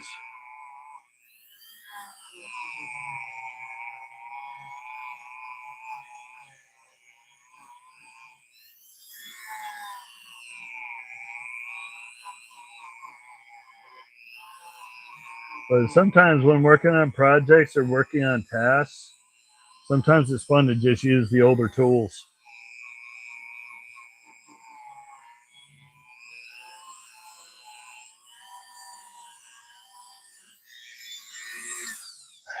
Out in the yard, I built what looks like a realtor sign, just smaller version.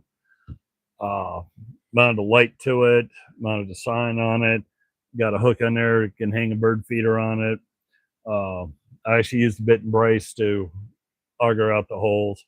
I used chisels to notch everything out to where the posts would come together and somewhat be flat. Sometimes it's just a lot more fun when you break out the old tools. Just take your time and do things by hand versus grabbing power tools and just blasting through them.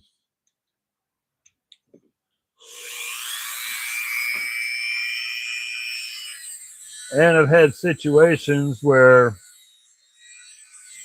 power tools couldn't handle some of the jobs. And I don't mean battery operated ones either.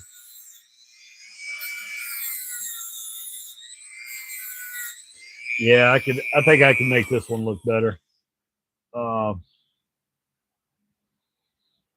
I have auger bits that even my big nasty Milwaukee corded power drill, and it's a big 2-hander. Even those auger bits, when it got in there, it was bogging that down.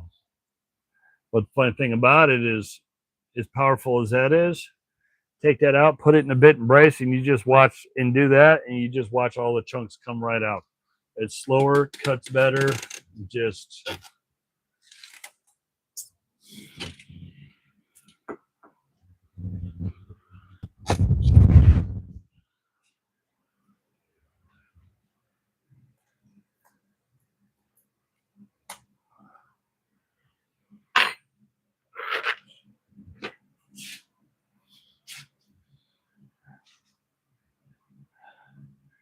Well,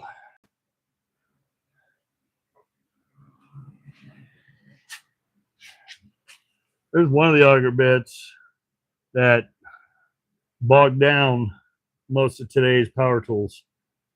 It's so aggressive that uh, it'll slow down and bind up almost any of today's drills.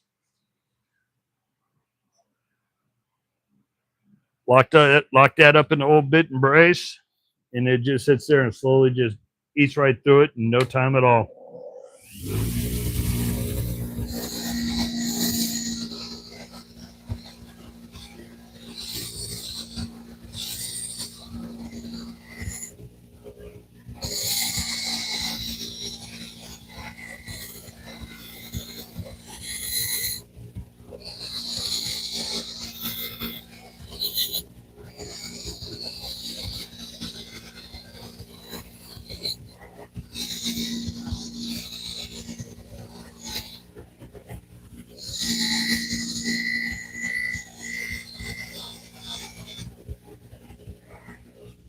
Oh, let's see what we can do with that fun.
I think I can make this one look a little bit better.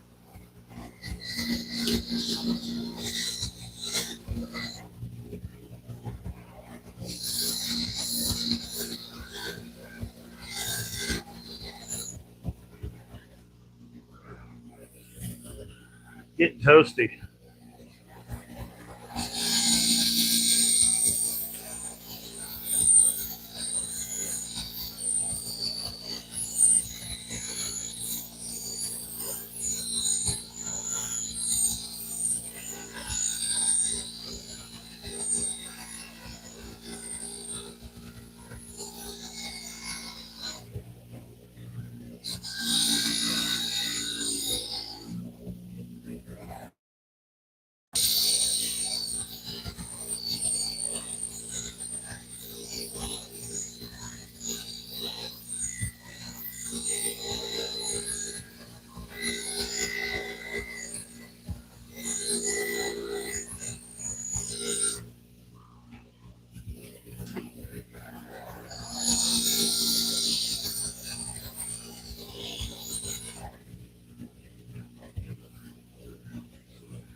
Starting to look better.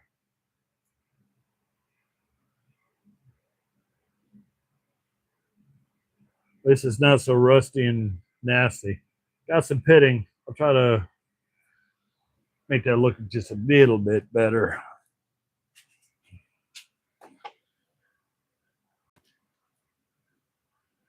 Somewhere.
Definitely better.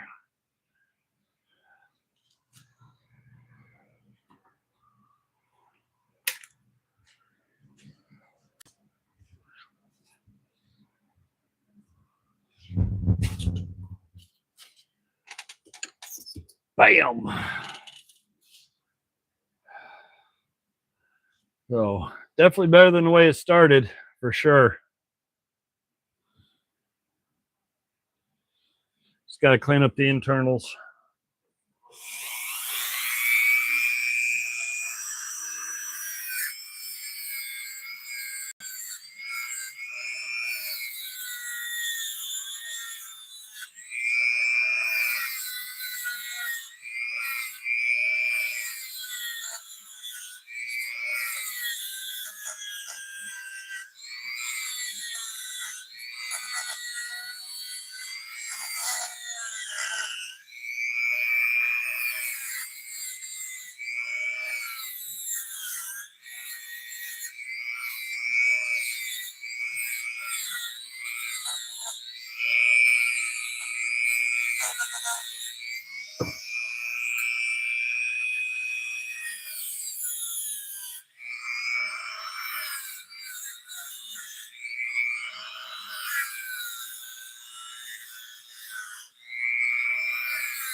Different tools require different work.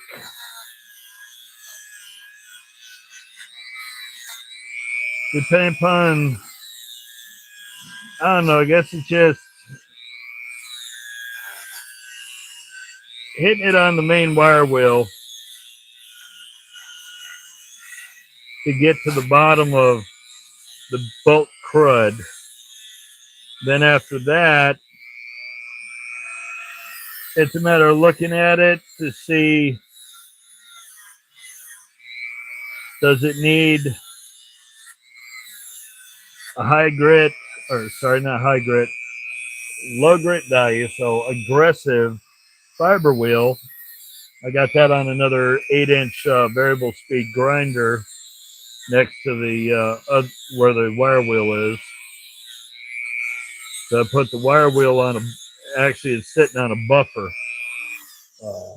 That 8-inch wire wheel, if people see me use all the time, that's actually on a buffer because of the long spindles. So jaws are tidied up. The wrench is looking good again. It's no longer rusty, crusty, and nasty. 3/4 5/8. It's the size that I still use quite often.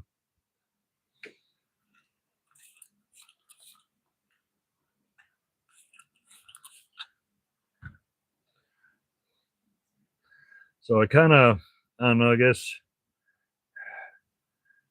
like Doug was saying earlier, he just he just lets the tools talk to him. You can get, if you do enough tools and play with enough of the metals and enough of the companies, you can look at the severity of the damage from wear and tear, abuse, or whatever. And you know whether you can do it with a wire wheel, a quick cleanup. You need to go to 1x30 and sand it down, or just hit conditioning belts, or hit big fiber wheels, work it even more. I have 2 fiber wheels on the adjustables. One is probably closer to 80 grit. So when I get really bad, rough tools, or some that have really bad gouges in them, I can work it there. It throws, even the fiber wheel, it throws sparks everywhere. The one on the right side is a kind of a faded mint green. That's 2000 grit fiber wheel. So with that,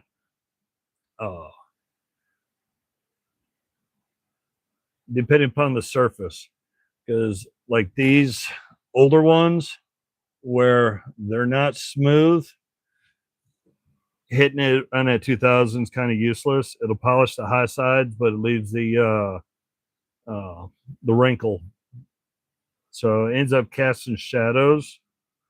So like that, that's pitting right there, and that's just, it's clean in there. It's just shadows. So there's a Barklow Buffalo, all cleaned up. How many more to go?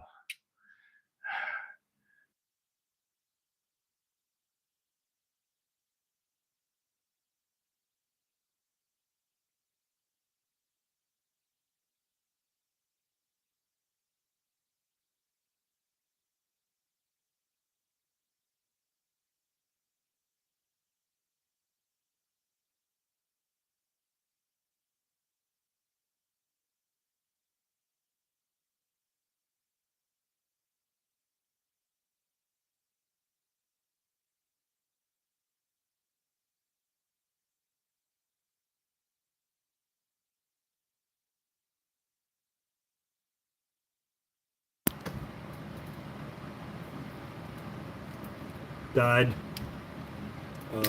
So I just pulled the whole assembly out. Yeah, I still got quite a bit of tools from this Snap-on box. Almost 2 5-gallon buckets full out of those 6 toolboxes I just got it from that estate sale. Plus everything else that's piled up running around.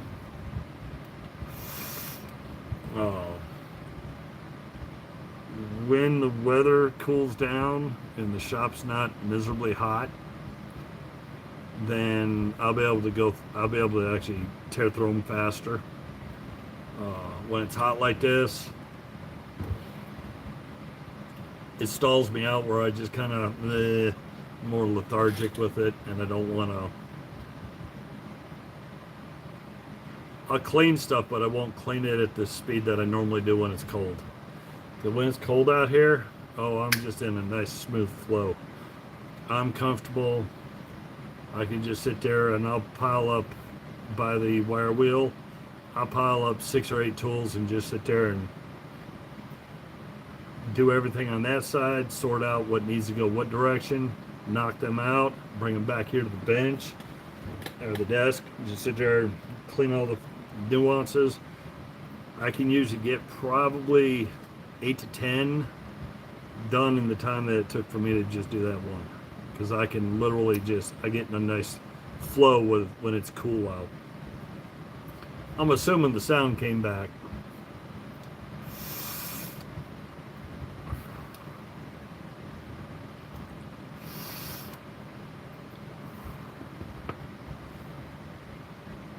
Yeah, I was hoping so, because I pulled the assembly for the headset, but I am using an old Note 20 to do the videos.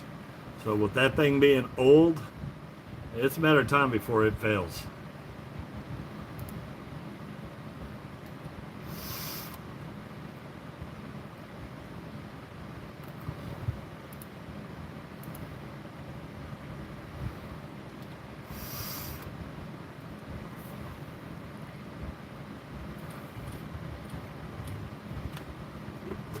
Woo.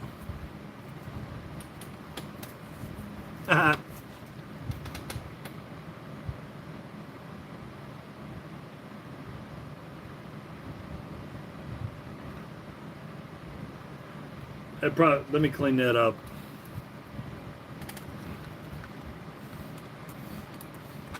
God, I haven't cleaned this thing in years. It's just holds my it's where I put cups so they don't when the condensation runs down, it doesn't get all over stuff.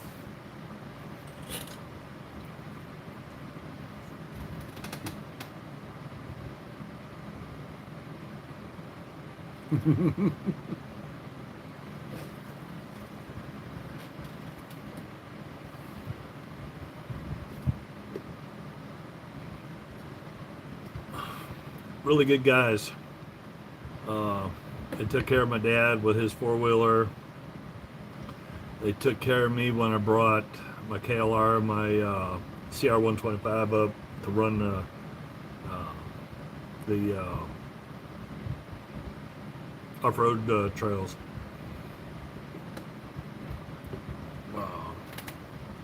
had to go get both the bikes inspected to make sure that they were good, that they were past whatever state mess they are. And then I'd get a ORV sticker to go on the shock tower for both the bikes. That way, in my CR125R, that one had to have a spark arrestor because of the fact I was running out on their trails. Had a fat pipe with fat pipe spark arrestor, but when I went up there, I put the Pro Circuit 2 and spark arrestor assembly on that when I went up there.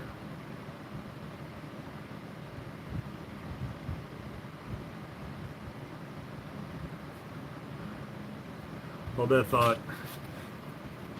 So yeah, that's guys up in Michigan at the bike shop up there. They're good. Really handy people.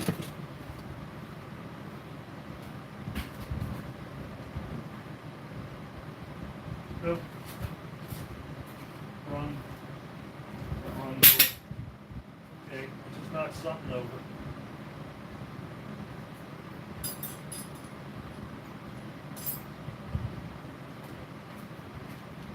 I don't know what I knocked over.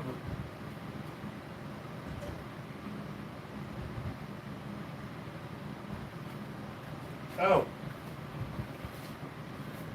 The ratchet fell over.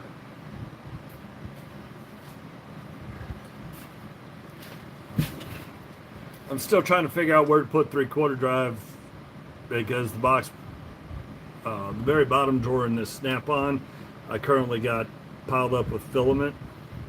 So I think I'm going to end up putting 3/4 at the bottom there, but that's what fell over.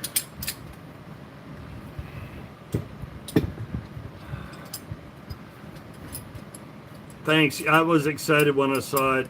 As soon as I saw that color on that cantilever box, I knew exactly who it was, and I told my wife, I just grabbed the box, went over, sat it down. I said, I want this.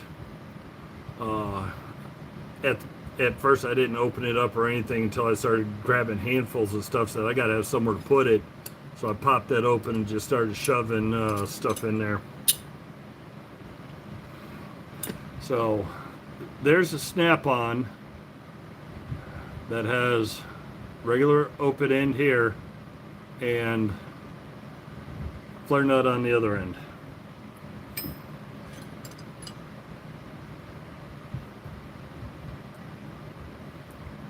There's a Williams super wrench, same thing, flare nut with regular open end. And since you had asked, there is a Proto with flare nut on one side, open end on the other side. This is 11/16. This one is 9/16. I think this one's 3/8. Nope, 5/16. So it's the only three I have, and yes, they are different companies, but like I said, I could care less. I'm not brand loyal. But there's the Proto.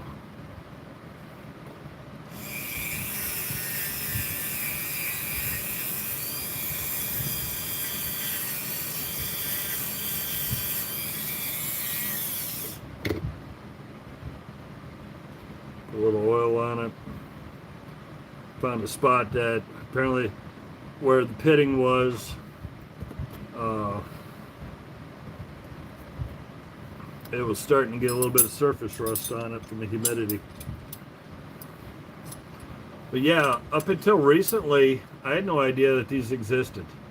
I knew about standard flare nuts, like the Bonnies here. That's what I'm used to seeing.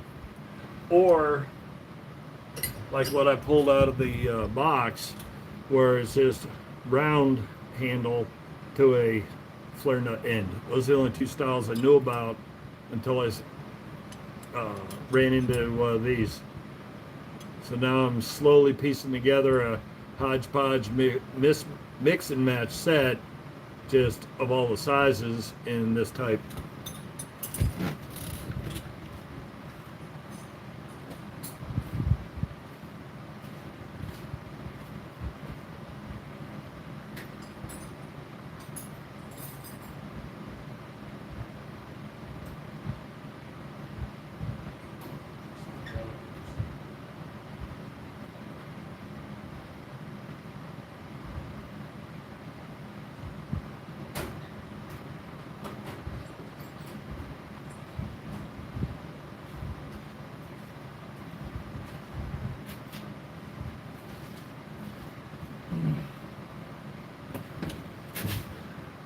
I am slowly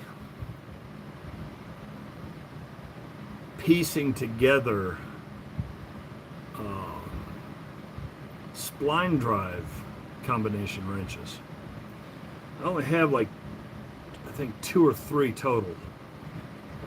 So the box end is actually spline drive.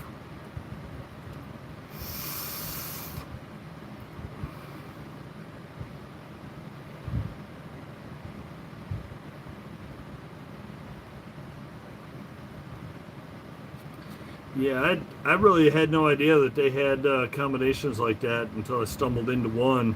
Because at first I said, oh, I got a little flare nut wrench. When I pulled it out, and all of a sudden I looked, and it had a standard open end on the other side. I was like, whoa.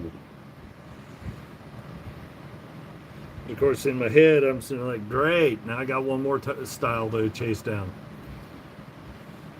Because I got double open ends, double box ends, Saltus, double swivel sockets, which are the couple of snap-ons that were up there, S wrenches, half moons. I was like, great, now I have another style to try to chase down, because once I get a couple, oh, I gotta have them then. You never know when you're going to run into something where you're going to need it. I have old round stock 3/4. I just have it hanging. It's mounted right to the. I mounted pegs. Took rubber bushings, then mounted a screw to it, but straight on one side, offset on the other side. Needs to be cleaned up bad, but it's in rough shape now. But it's 15/16. I thought it was 3/4, but it's 15/16. This is the size of the nut on those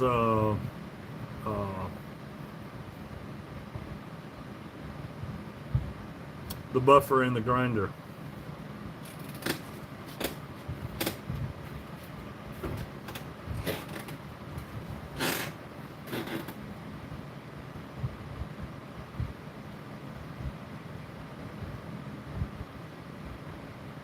I got a stray wire that apparently has gotten down in my shoe.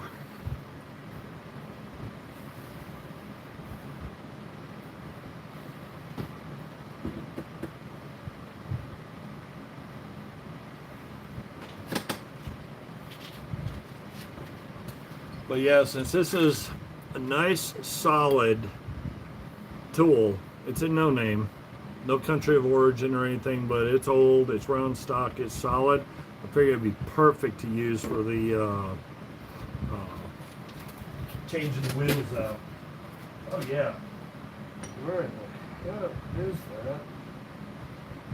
Okay.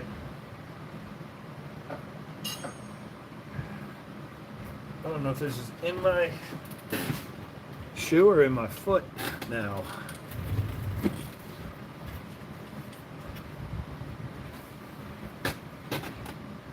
I think the ones I had, or the two that I had, 2 or 3 I have, I think are cobalt.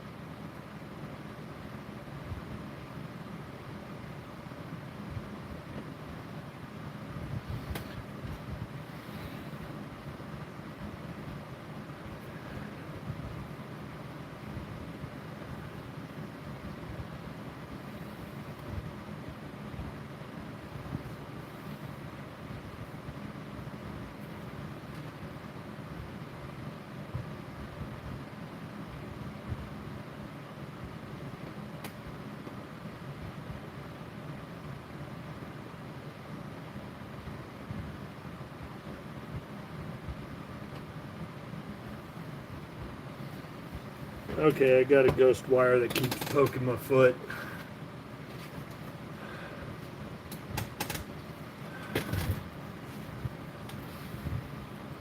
Gotta love it.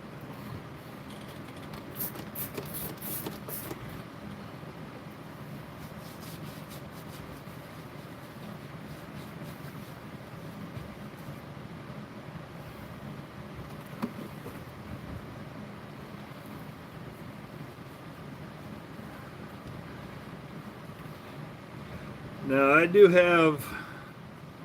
have cheap spline sockets. They came from Harbor Freight.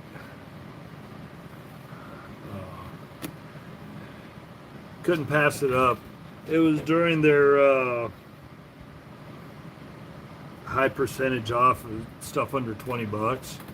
But the store I rolled into,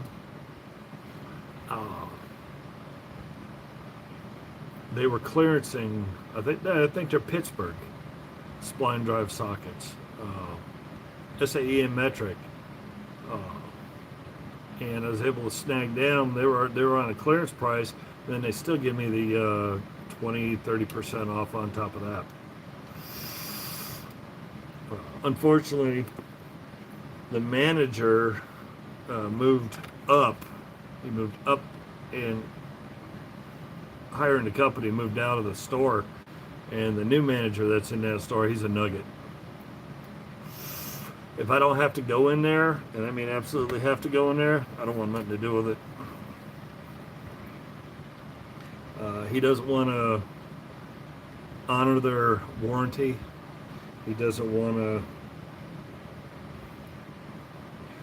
Things he could do, he doesn't want to do.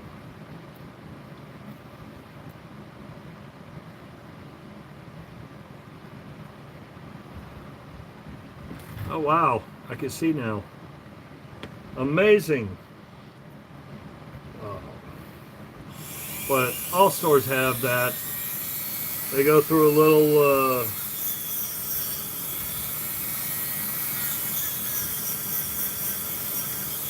I guess you could say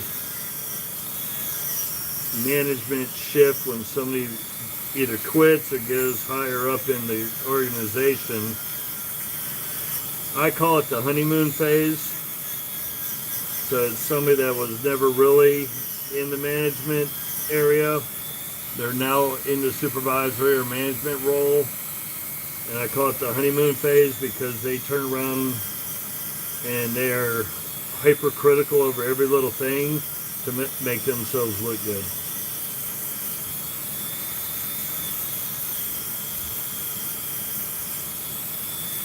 Maybe in a few years he'll calm down and start doing what's right versus trying to make himself look good.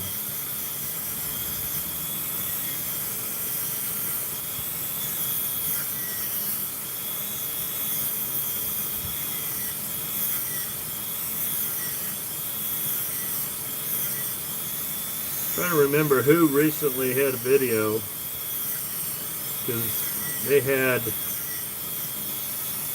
some of these in their haul.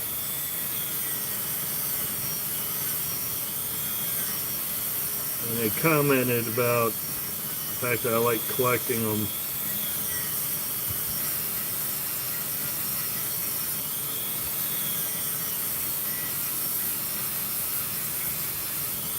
I think it's because I don't see them all that often.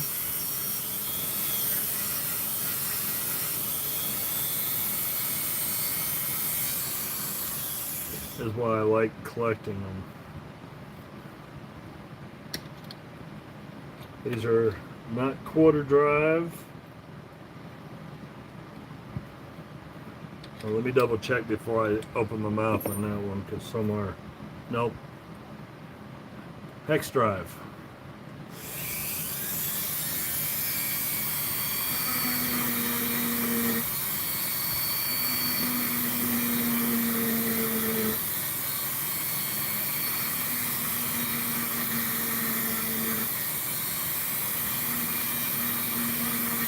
So it could be knockoffs, because these don't say US or anything, but they could be, what, Indestro. New Britain.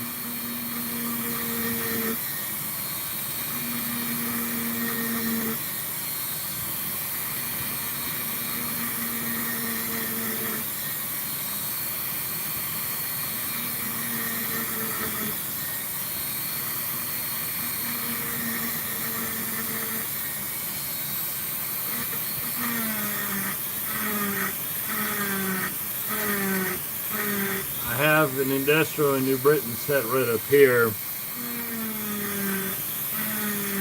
It still has the Allen key in quarter, in the 2 drive sizes.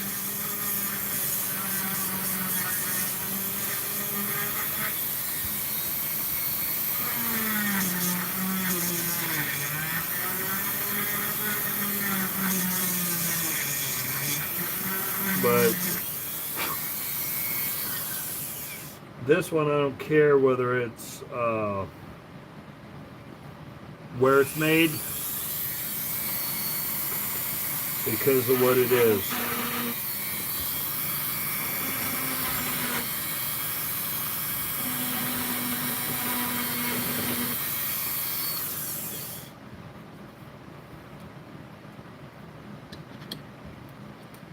Have a good one. Be safe.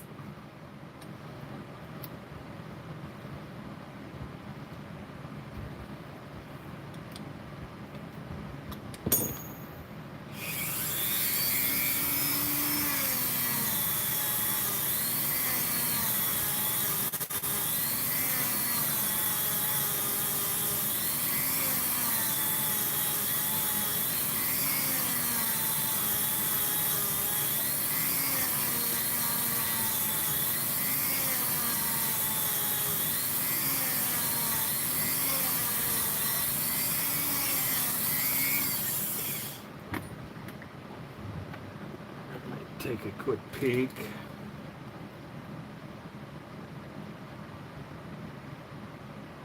Oh yeah.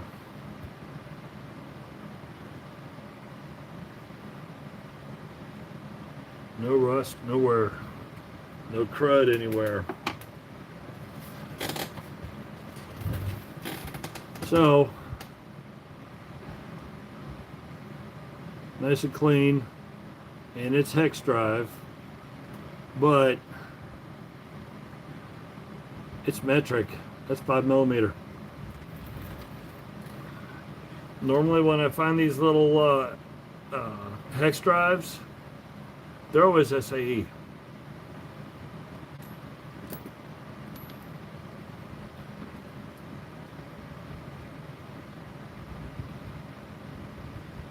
Here's another metric one.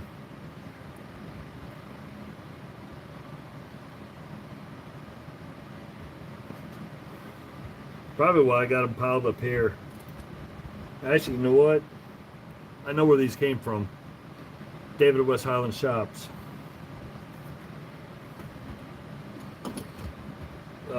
This little blue mat is for electronics and stuff, so it has different little tray pockets. And I just looked and saw it was in the pocket that still had residuals from stuff he had sent me.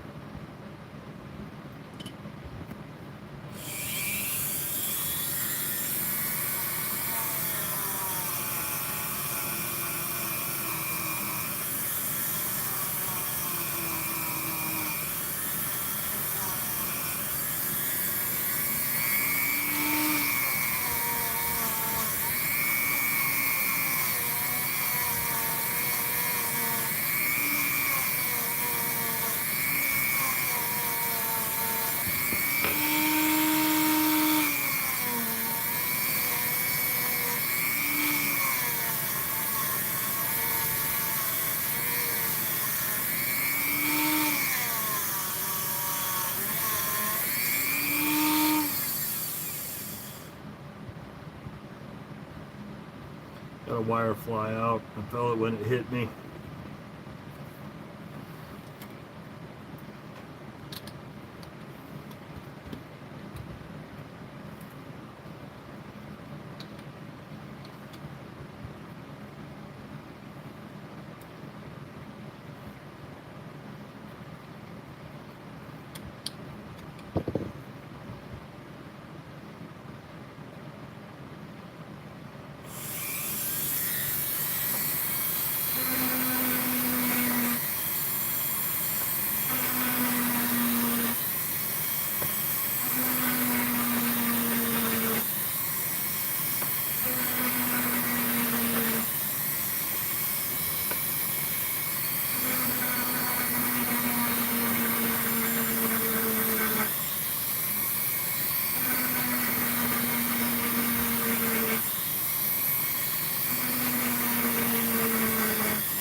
fumble.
I wonder where they found this at the bottom of the ocean.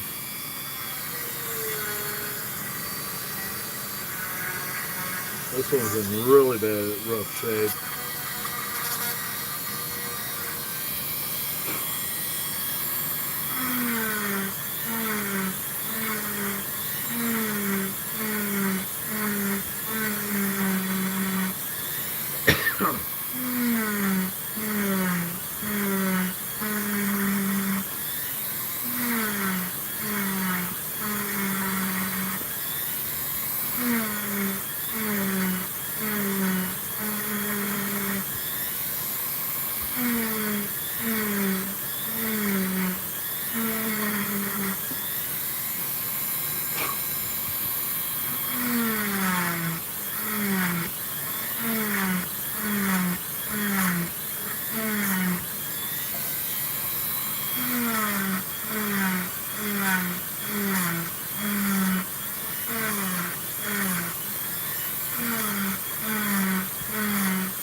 Well, there we go.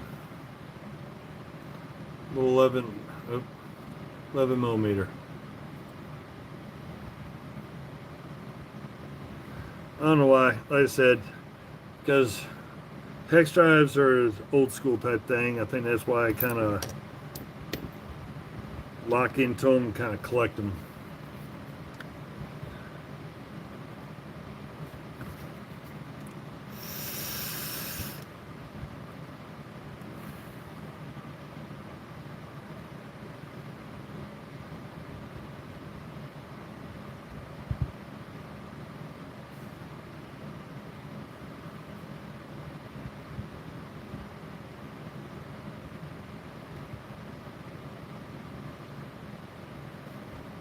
Okay.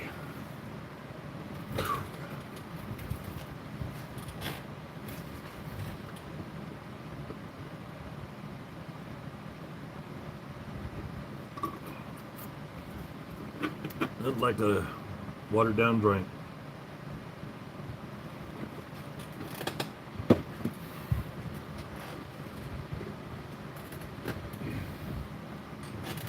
Yuck.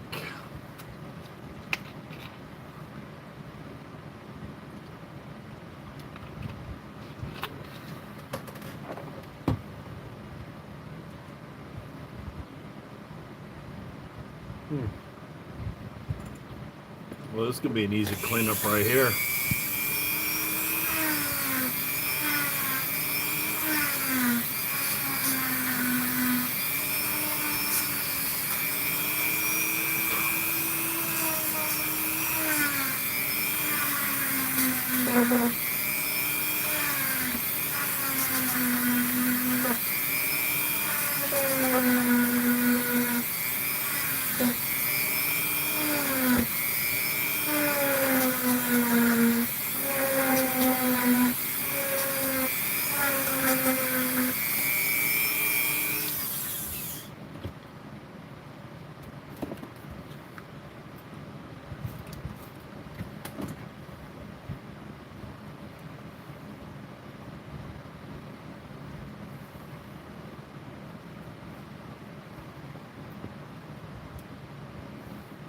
Just had rust and crud down in the back end of it.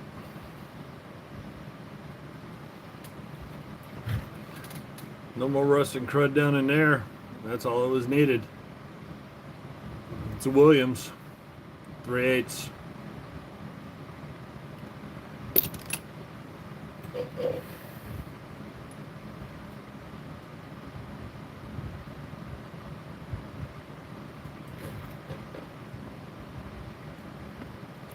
I didn't realize I still had a bunch of these left over.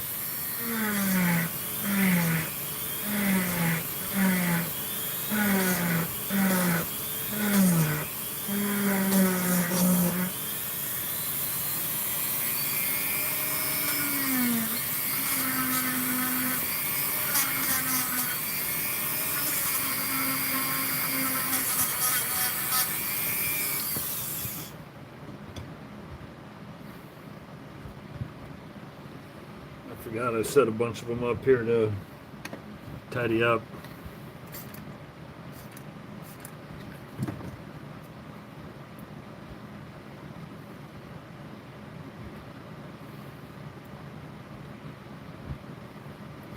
Now I have larger flatheads for 3/8 1/2 inch, Phillips for 3/8 1/2 inch, and so forth. But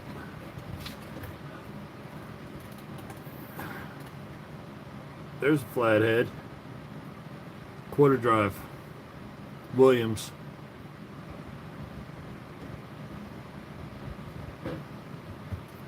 I just cleaned that stupid thing and now I've lost it.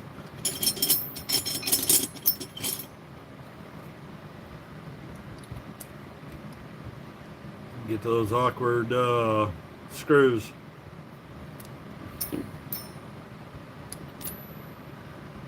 But all right, Tay. Been a long day. I think I'm gonna call it a night. Get some sleep, because I got a lot of work to do to get that video out for this little bad boy. So everybody have a good weekend. Everybody be safe. As always, good luck in the hunt.